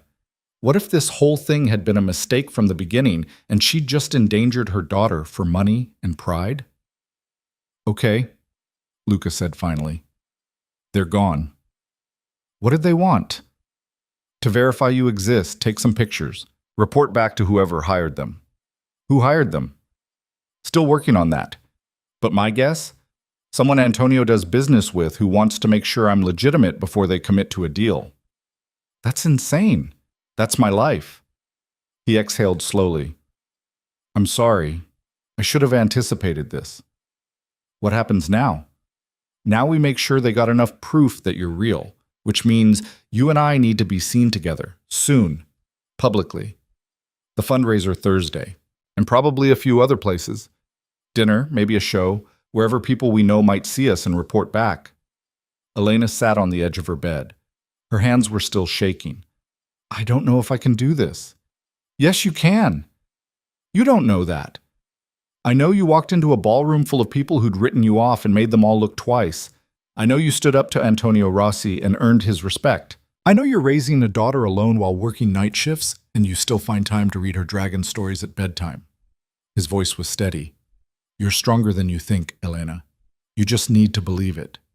She wanted to believe him, wanted to believe that this could work, that she wasn't making a catastrophic mistake, that the man on the other end of the phone actually cared about her safety instead of just protecting his investment. Will you stay on the phone? She asked quietly. Just for a little while? As long as you need. Elena lay down on top of the covers, the phone still pressed to her ear. She could hear Luca breathing on the other end. Occasionally he'd type something or speak quietly to someone else in the room. Tell me about Tuscany, she said. Random topic change. Distract me, please. He was quiet for a moment, then he started talking about his uncle's vineyard, about summers spent learning to prune vines and bottle wine, about the villa where his grandmother still lived with 3 cats and a garden that produced tomatoes the size of softballs. His voice was low, almost hypnotic, painting pictures of a place so far removed from her current reality, it might as well have been fiction. Somewhere in the middle of a story about his cousin, who'd accidentally fermented a batch of wine with her car keys in it, Elena fell asleep. She woke 6 hours later to sunlight streaming through her window and Mia bouncing on the bed demanding pancakes. Elena's phone was still in her hand. The call had ended at some point. She checked the log and saw it had lasted nearly 3 hours. Either Luca had stayed on the line until she fell asleep, or he'd fallen asleep too. There was a text from him, sent at 4 a.m. Luca. Surveillance was hired by Viktor Kozlov, Russian businessman, works with Antonio occasionally. Just doing due diligence. Nothing to worry about. Get some rest. Nothing to worry about. Right. Elena made pancakes on autopilot, her mind elsewhere. Mia chattered about a dream involving a dragon and a princess who didn't need rescuing because she had a sword, and Elena made appropriate listening noises while she tried to figure out how she'd gotten here. 3 days ago, she'd been invisible. Now she was being followed by Russian businessmen. Her phone rang. Unknown number. She almost didn't answer. Hello? Mrs. Moretti? A woman's voice, cheerful and professional. This is Adrienne from Atelier Blanc. I have several pieces for you to try on. Will you be available this afternoon for a fitting? Elena looked at Mia, who was currently wearing pajamas and syrup. Can it wait until tomorrow? Mr. Moretti requested we expedite this. The event Thursday requires quite a bit of tailoring. Fine. What time? 2 o'clock. I can come to your location. Elena gave her address and hung up. The universe was moving faster than she could track. She'd barely processed being followed home, and now she was scheduling fittings for dresses she couldn't afford to people who called her Mrs. Moretti like it was her actual name. Mia tugged on her sleeve. Mommy, you're spacing out again. Sorry, baby. What did you say? Can we go to the park? Elena looked at the sunshine outside, at her daughter's hopeful face, at the normal, ordinary Tuesday morning that felt anything but. Yeah, she said. Let's go to the park. They spent the morning at the playground. Mia made friends with another little girl, and they took turns on the slide while Elena sat on a bench and tried not to scan the parking lot for black sedans. Her phone buzzed periodically. Texts from Luca with updates about the fundraiser, an email from the hospital about her schedule, a voicemail from her mother that she deleted without listening to. At 1:58, she was back at the apartment trying to convince Mia that quiet time with books was just as fun as the park. When the buzzer rang, Adrienne turned out to be a tiny French woman with silver hair and an eye that could probably spot uneven hems from orbit. She arrived with 3 garment bags and a tackle box full of tailoring supplies. Pleasure to meet you, Mrs. Moretti, she said, breezing past Elena into the living room. Mr. Moretti has excellent taste. These pieces will be stunning on you. Elena glanced at Mia, who was watching from the couch with wide eyes. Can we do this in my room? Elena asked. Of course. Adrienne set up in Elena's bedroom while Mia returned to her books. The first dress was black, simple. elegant in a way that probably cost thousands of dollars. The second was navy blue with delicate beading along the neckline. The third was deep green silk that made Elena's skin look like it had never seen the inside of a hospital. "This one," Adrian said, studying Elena in the green dress. "Yes, perfect for your coloring. It's beautiful. It's Valentino. Of course it's beautiful." Adrian knelt and began pinning the hem. "Mr. Moretti said you needed shoes as well. I took the liberty of bringing options." She pulled out 4 boxes. Elena tried on all of them and settled on simple black heels that were surprisingly comfortable. "Jewelry?" Adrian asked. "I have the ring. Not enough. You'll need earrings at minimum. Perhaps a bracelet." She made notes on her phone. "I'll coordinate with Mr. Moretti." "That's really not necessary." "Mrs. Moretti." Adrian looked up from her pins. "When you walk into that fundraiser, every woman in the room will assess you in approximately 3 seconds. They will look at your dress, your jewelry, your posture, and they will decide whether you belong there. I am making sure they decide correctly." Elena thought about the women at Natalie's wedding, the ones who'd called her pathetic while she sat 10 feet away. "Okay," she said, "do whatever you think is best." Adrian smiled. "Excellent choice." The fitting took another hour. By the time Adrian left, Elena had been measured, pinned, photographed, and instructed on how to walk in heels without looking like a newborn giraffe. She collapsed on the couch next to Mia, exhausted. "Who was that?" Mia asked. "Just someone helping Mommy with work clothes." "You don't wear fancy dresses to work." "I do now, sometimes." Mia accepted this and went back to her book. Elena's phone buzzed. "Luca, how was the fitting?" Elena, "Overwhelming, also expensive." Luca, "Worth it. You'll see Thursday." Elena, "What time are you picking me up?" Luca, 6:45, gives us time to arrive fashionably late. Elena, "I still need to arrange childcare." Luca, "Already handled. Beth will be there at 6:30. Elena stared at her phone. Elena, "How did you know I use Beth?" Luca, "I pay attention." Elena, "That's creepy." Luca, "That's thorough. There's a difference." Elena wanted to argue, but she was too tired, and honestly, having childcare handled was one less thing to worry about. Elena, "Fine. Thursday at 6:45. Luca, "Wear the green dress." Elena, "How do you know about the green dress?" Luca, "Adrian sent pictures. You look beautiful in it." Elena's face went warm. She typed and deleted 3 different responses before settling on. Elena, "See you Thursday." Thursday arrived faster than Elena was ready for. She worked Wednesday night, a 12-hour shift that felt like 20, and came home Thursday morning to find the green dress hanging in her closet in a garment bag, along with a jewelry box containing diamond earrings that were absolutely not paste. She slept until 2, woke up feeling like she'd been hit by a truck, and spent the afternoon trying to make herself look like someone who belonged at a charity fundraiser. Shower, hair, makeup that looked natural but took 40 minutes. The dress fit perfectly. Adrienne's alterations had turned it into something that looked custom-made. Beth arrived at 6:28. Elena went over Mia's bedtime routine twice, confirmed Beth had her number, and was mid-sentence about the nightlight when the buzzer rang. Luca stood in the hallway wearing a tuxedo that made him look like he'd stepped out of a cologne advertisement. His expression when he saw her made something warm unfurl in Elena's chest.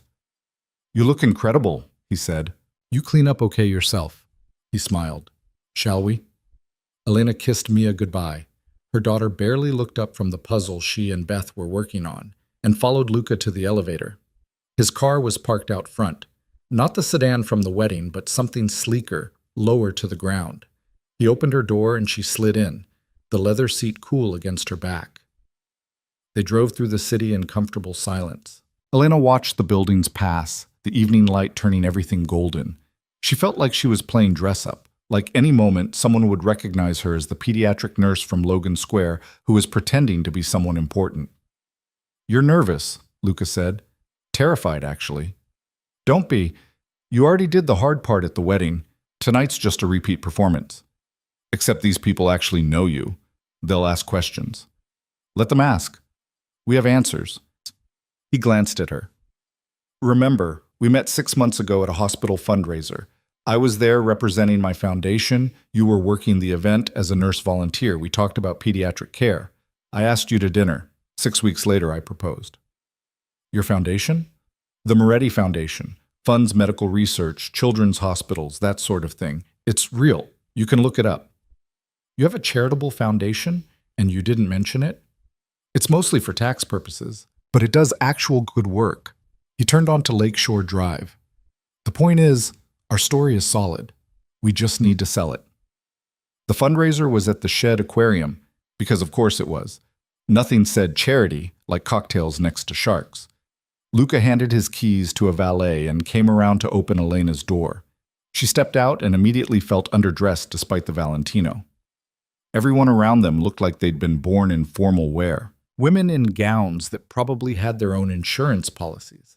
Men in tuxedos cut so precisely they looked like uniforms. Elena recognized a few faces from the news. A city councilman, a tech CEO, someone who might have been a professional athlete. Luca offered his arm. Elena took it, her heart hammering. They walked inside and everything changed. The main hall of the aquarium had been transformed into something out of a dream, or a nightmare depending on your net worth.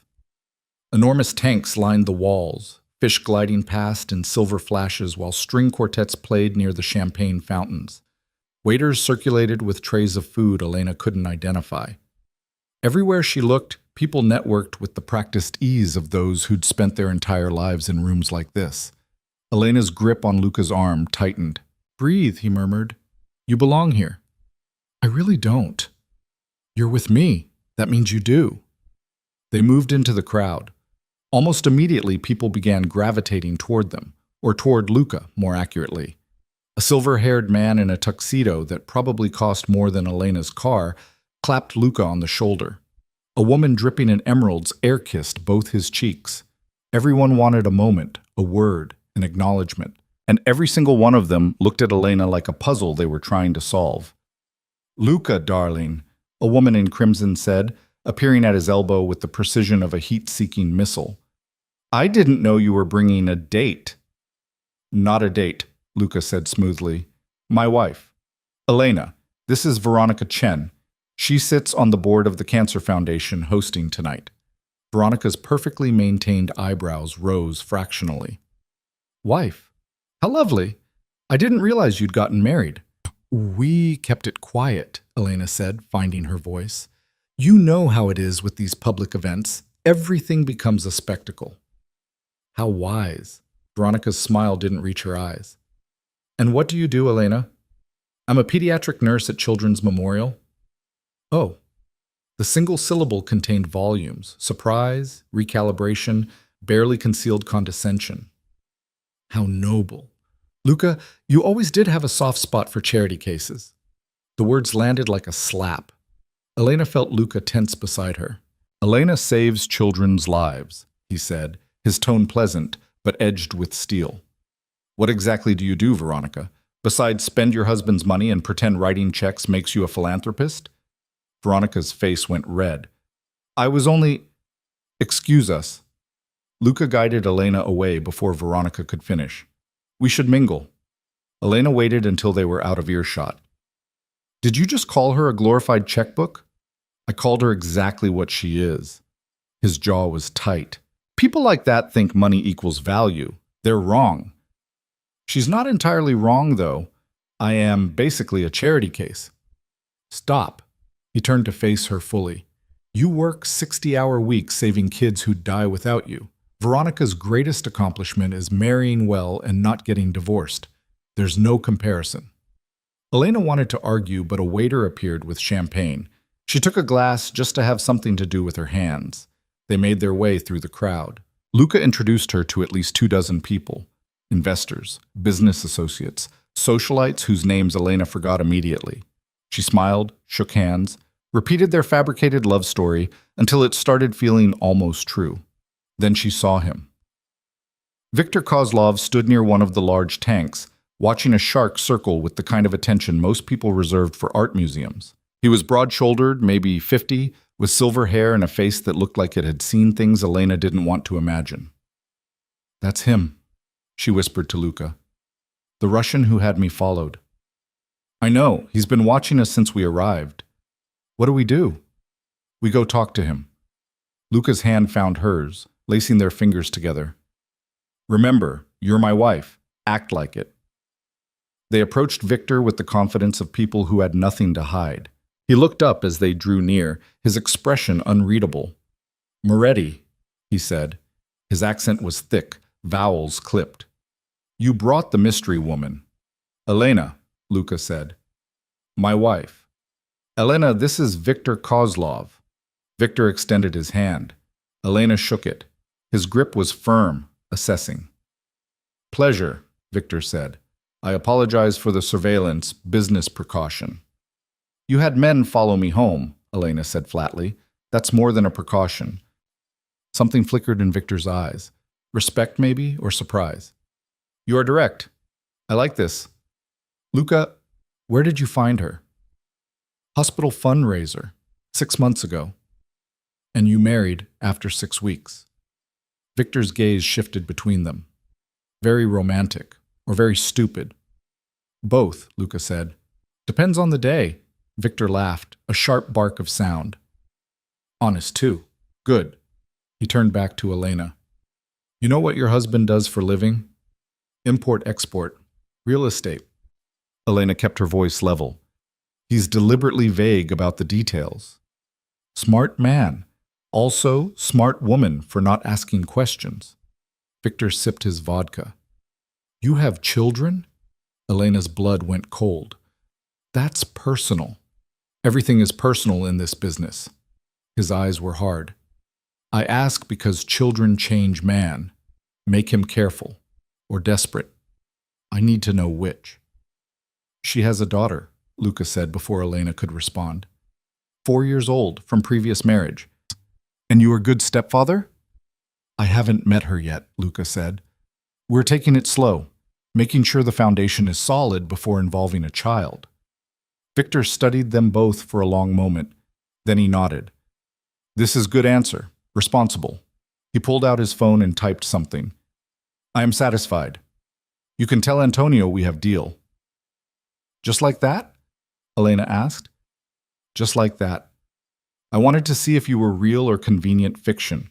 You are real, I can tell. Woman who lets man use her as prop does not challenge him in public. You challenged me. This means you have spine. Means Luca chose well. He raised his glass. To marriage. May it be profitable for all involved. He walked away, leaving Elena and Luca standing by the shark tank. Did that just happen? Elena asked. We passed the test. There was a test? There's always a test. Luca's hand was still in hers. You did well. I told a Russian crime boss that having me followed was invasive. And he respected you for it, see? Natural.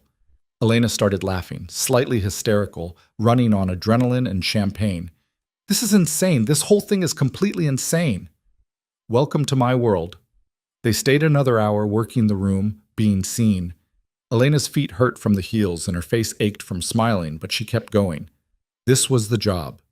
This was what she'd agreed to. Around 9:15, Luca steered them toward the exit. They were almost to the door when someone called Elena's name. She turned. Marcus stood 10 feet away, the blonde woman from Natalie's wedding on his arm.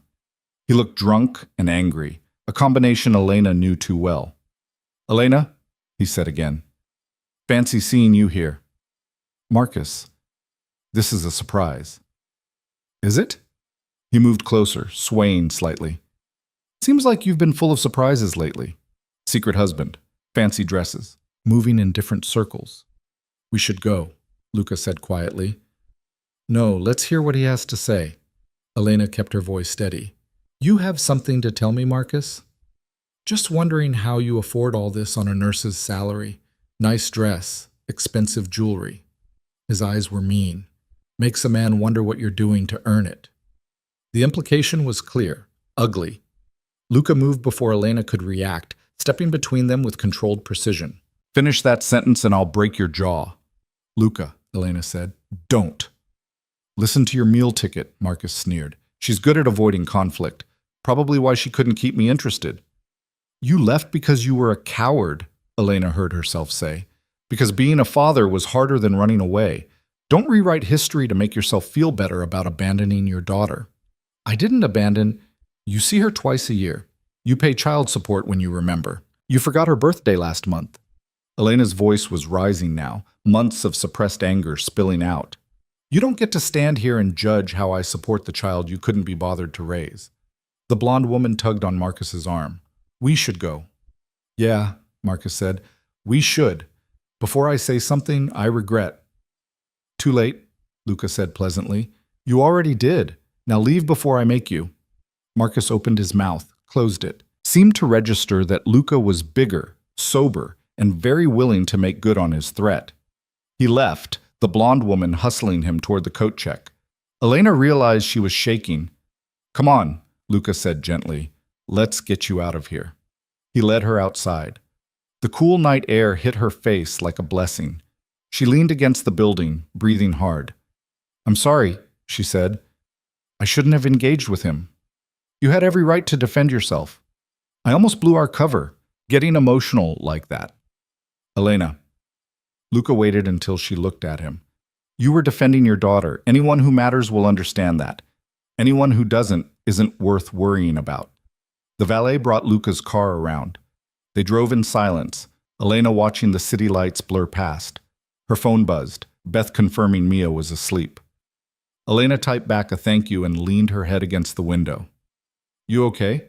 Luca asked. I don't know. Ask me tomorrow. Fair enough. They pulled up outside her building. Luca put the car in park, but didn't move to get out. Thank you, Elena said. For tonight. For defending me. For not making me feel like an idiot for losing it with Marcus. You didn't lose it. You stood up for yourself. There's a difference. Elena unbuckled her seatbelt. Do you want to come up? Meet Mia? The words surprised her as much as they seemed to surprise him. I thought she was supposed to stay separate, Luca said carefully. She is. She should. Elena twisted the ring on her finger. But she's going to find out eventually.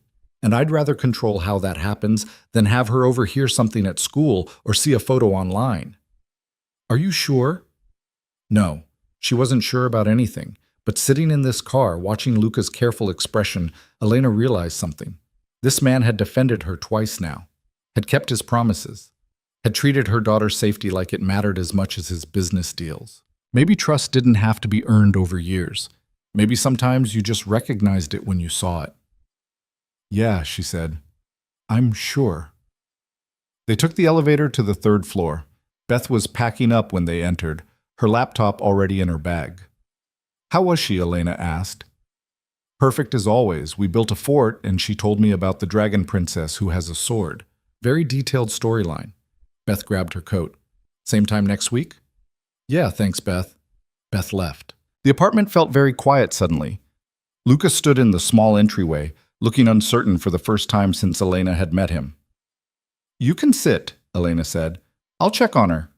She walked down the hall to Mia's room. Her daughter was sprawled across the bed, covers kicked off, one arm flung over her head. Elena pulled the blanket back over her and smoothed her hair. Baby, she whispered. Wake up for a second. Mia's eyes fluttered open. Mommy? Yeah, it's me. There's someone I want you to meet. Is that okay? Is it the dragon?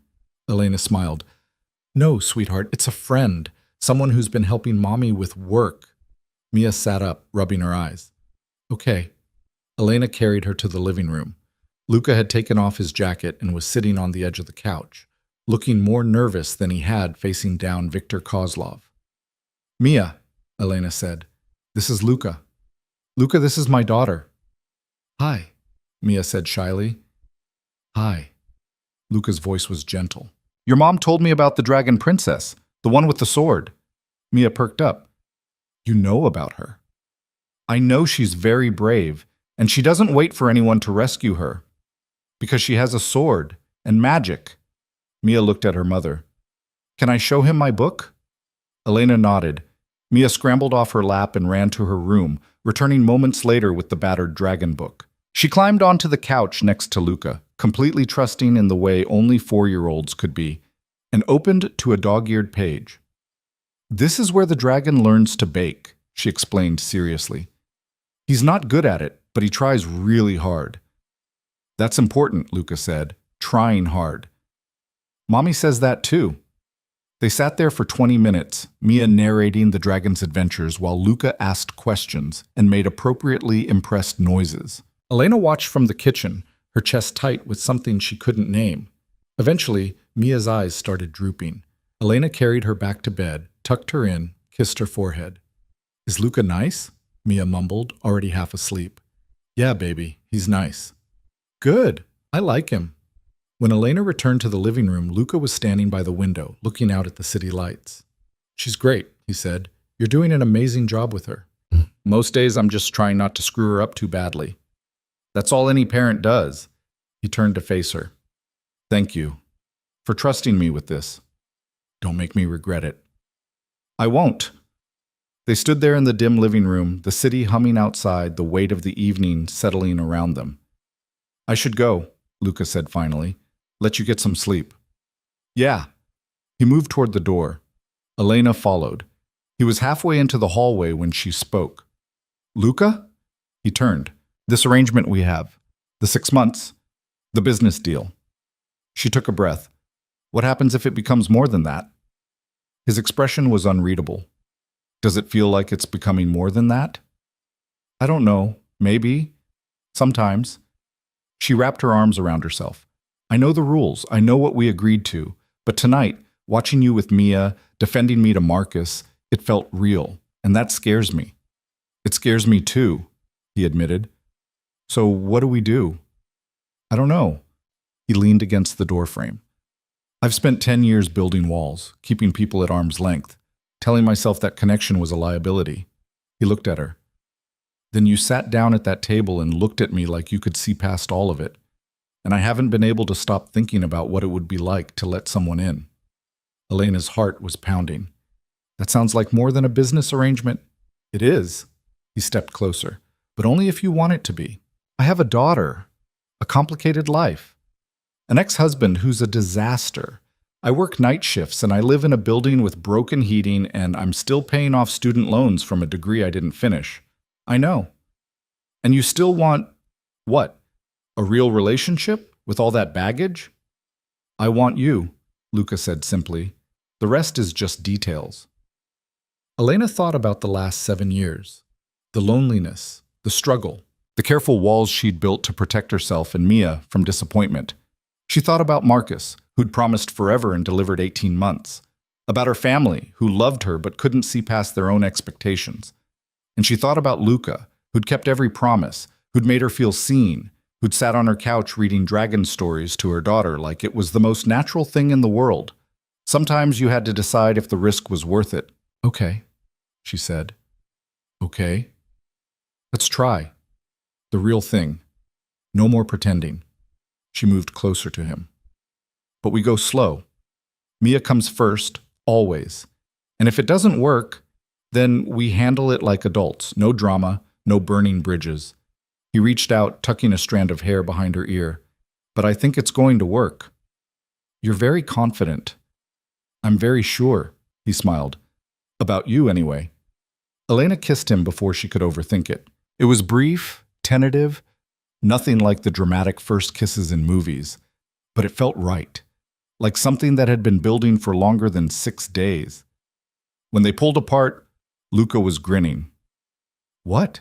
Elena asked. Nothing, just, I came to that wedding expecting a boring obligation. Instead, I found you. Lucky you. Very lucky me. He left with a promise to call tomorrow. Elena locked the door and leaned against it, her mind spinning. She'd just agreed to date a man who did business with criminals, who'd given her $50,000 for playing pretend, who'd somehow wormed his way past every defense she'd spent years constructing. Her phone buzzed. Luca. Sleep well, Elena Carter? Elena. It's Elena Moretti now, remember? Luca. Not legally, yet. Elena. Don't get ahead of yourself. Luca. Too late. Elena smiled and went to bed. The next 6 weeks felt like living in 2 worlds simultaneously. There was her regular life. Work, Mia, the apartment, the daily grind of bills and laundry and parent-teacher conferences. And then there was the other life, the one where she wore designer dresses and attended fundraisers on Luca's arm and slowly, carefully learned what it meant to let someone in. They took it slow. Dinner once a week, always after Mia was asleep. Coffee on Elena's rare mornings off. Long phone calls when Luca was traveling for business. He met Mia 3 more times, always carefully, always in Elena's apartment where her daughter felt safe. Mia started asking when Luca was coming back, started drawing pictures of dragons with a prince who looked suspiciously like him. Elena's family was harder to manage. Her mother called weekly, fishing for details about the marriage. Natalie texted constantly, oscillating between hurt and curiosity. Elena gave them just enough truth to satisfy, yes, she was happy, yes, Luca was good to her. No, she didn't want to talk about the wedding she didn't have. Work was the easy part. Her colleagues noticed the ring, asked questions, but Elena deflected with the same skill she used to dodge nosy parents in the ICU. Her life was her business. They'd learn what she wanted them to know, and nothing more. One Saturday morning in late October, Elena woke to her phone ringing. Luca. "It's 7 in the morning," she answered. "Someone better be dead." "No one's dead, but Antonio's daughter is having that family dinner I mentioned, next weekend. She wants us there." Elena sat up, suddenly wide awake. "Both of us?" "All 3 of us." She specifically said to bring Mia. "Absolutely not." "Elena, no. We agreed Mia stays separate from your business life. A dinner with the Rossi family is exactly the kind of thing I'm trying to protect her from. It's not a business dinner, it's families. Maria has 3 kids. They'll play together while the adults eat and talk about normal things. Normal things with a crime boss and his associates. Antonio will be on his best behavior. So will everyone else." Luca paused. "Maria's genuinely nice, and her program has helped a lot of kids adjust to blended families. Mia might actually benefit from meeting other children in similar situations." Elena wanted to refuse, but she thought about Mia, who'd been asking more questions lately about why some kids had dads who lived with them and she didn't. About whether Luca was going to be her new dad. About why families look different. "I need to think about it," she said. "Take your time. Dinner's next Saturday. Let me know by Wednesday." Elena spent 3 days weighing the decision, asked other nurses at work about their blended families, called the pediatric psychologist she sometimes consulted about patient cases, and asked theoretical questions about introducing children to new partners. Wednesday evening, she made her choice. "We'll come," she told Luca, "but at the first sign that it's not appropriate, we leave. No arguments." Deal. The following Saturday, they drove to Lake Forest in Luca's car, Mia in a booster seat in the back, chattering about a new dragon story she'd made up. Elena wore jeans and a nice blouse, deliberately casual. This wasn't a performance. This was just dinner. She kept telling herself that. The Rossi house was enormous, a sprawling estate behind gates that required a code to open. But the inside was surprisingly warm. Family photos covered the walls. Kids' artwork hung on the fridge. A golden retriever bounded up to greet them, tail wagging. Maria met them at the door, smiling genuinely. "You came, and this must be Mia." Mia hid behind Elena's legs. "Hi. My kids are in the playroom. Want to see? We have a pretty impressive collection of stuffed animals." Mia looked up at Elena. Elena nodded. "It's okay, baby. I'll be right here." Maria led Mia down the hall. Voices echoed from deeper in the house, children laughing, adults talking. It sounded like any family gathering Elena had ever attended. Antonio appeared from the kitchen, wearing khakis and a polo shirt. Without the tuxedo, he looked like someone's grandfather. Approachable, even. "Moretti, Elena." He shook both their hands. "Thank you for coming. Maria's been looking forward to meeting you properly." They spent the next 4 hours eating, talking, watching the kids play. Antonio's grandchildren ranged from 3 to 11, and they absorbed Mia into their group with the easy acceptance of children who hadn't learned to judge yet. Elena found herself actually relaxing, talking to Maria about work and parenting and the 1,000 small struggles that came with raising kids. Luca fit seamlessly into the gathering, playing with the children, helping Maria's husband with the grill, talking business with Antonio in a way that felt more casual than sinister. As the sun set and the evening cooled, Elena sat on the back patio watching Mia chase the other kids around the yard. Luca sat down beside her, 2 glasses of wine in hand. "You were right," she said. "About what?" "This. It's nice. Normal. Even criminals have families," Luca said. "Sometimes especially criminals. Family's the only thing you can really trust in this world." "Is that what we are now? Family?" He looked at her, his expression serious. "I'd like us to be." Elena's throat felt tight. "Luca, I know we said we'd take it slow, and we have been. But Elena, I'm in love with you. I have been since you challenged Antonio about nursing at your sister's wedding. Maybe even before that." He set down his wine. "I'm not asking you to say it back. Just asking you to think about what it would mean if this became permanent. Permanent as in marriage, real marriage. The kind where I adopt Mia and we figure out where to live and whether you keep working nights or if my income means you can switch to days." He pulled a small box from his pocket. "The kind where this ring actually means something." Elena stared at the box. It was different from the one at the wedding, smaller, simpler. "Open it," Luca said. Inside was a ring. Not the enormous diamond from before, but something more subtle. A sapphire surrounded by small diamonds set in white gold. "It was my grandmother's," Luca said. "She gave it to me before she died and told me to save it for someone who saw me, not just what I could provide." "That's you, Elena." "You've always been you." Elena's hands were shaking. "I have student loans, a daughter, a complicated family, an ex-husband who's going to make this difficult." "I know. I work in a field that's chronically underpaid and I'm stubborn and I have trust issues and I'm probably going to screw this up somehow. I'm counting on it." He smiled. "Elena, I'm not asking for perfect. I'm asking for real. For the messy, complicated, sometimes frustrating reality of building a life with someone who matters. You matter. Mia matters. Everything else we can figure out." Elena looked across the yard. Mia was laughing, her face flushed with joy, playing with children who'd accepted her without question. She looked happy, safe, like she belonged. Elena thought about the last 7 years, about doing it alone because she'd been too proud or too scared to let anyone help, about the walls she'd built that had kept her safe but also kept her lonely. Sometimes the bravest thing you could do was let someone in. "Ask me," she said. Luca's smile widened. He got down on one knee right there on the patio in front of Antonio and Maria and everyone else, holding out his grandmother's ring. "Elena Carter, will you marry me? For real this time?" "Yes," Elena said. "Yes, for real." He slid the ring onto her finger. It fit perfectly, like it had been waiting for her all along. Mia ran over, stopping short when she saw Luca on one knee. "What's happening?" "Luca asked me to marry him," Elena said. "What do you think? Should we say yes?" Mia looked between them seriously. Then she said, "Does this mean he's going to be my dad?" "If you want him to be," Luca said gently, "but only if you want. No pressure." Mia thought about this. "Can I still call him Luca?" "You can call me whatever you want." "Okay."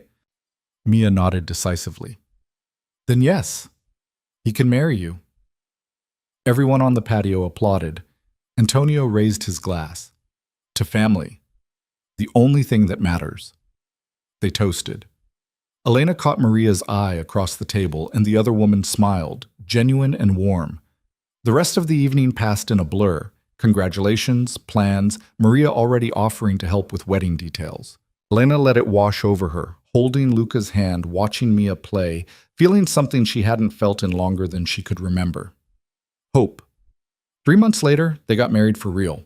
Not in a courthouse, not at the Langham, but in Antonio's backyard with 30 people who actually mattered. Mia was the flower girl, taking her job very seriously. Natalie was the maid of honor, crying through the entire ceremony. Elena's parents sat in the front row looking confused but genuinely happy. The ceremony was simple. They wrote their own vows. Elena promised to trust him with the messy, complicated reality of her life. Luca promised to love her and Mia with the same fierce protectiveness he brought to everything else he cared about. When they kissed, Mia cheered louder than anyone. The reception was chaotic in the best way. Kids running everywhere, adults laughing, Marcus hadn't been invited, and Elena didn't miss him for a second. This was her family now. Chosen, complicated, imperfect, real. Later that night, after Mia had fallen asleep in one of Maria's guest rooms and the last guests had left, Elena and Luca sat on the patio where he'd proposed. The ring on her finger caught the moonlight. "No regrets?" Luca asked. "A few," Elena admitted. "But none about this." "Good." He pulled her closer. "Because you're stuck with me now." "For better or worse?" "Probably both," Elena laughed. She thought about the woman who'd sat alone at table 19 6 months ago, invisible and dismissed. That woman felt like a stranger now. Or maybe just a previous version of herself, someone who'd been waiting to become who she was always meant to be. "Hey, Luca." "Yeah?" "Thank you for seeing me when everyone else looked away. Thank you for letting me in when you had every reason to keep me out." He kissed her forehead. "We make a good team." They did. Against all odds, against all logic, they actually did. Elena Carter, now Elena Moretti for real, had learned something important over the past 6 months. Sometimes the biggest risks led to the greatest rewards. Sometimes the person you needed walked into your life when you least expected it. And sometimes, when you were brave enough to stop being invisible, the whole world shifted to make room for you.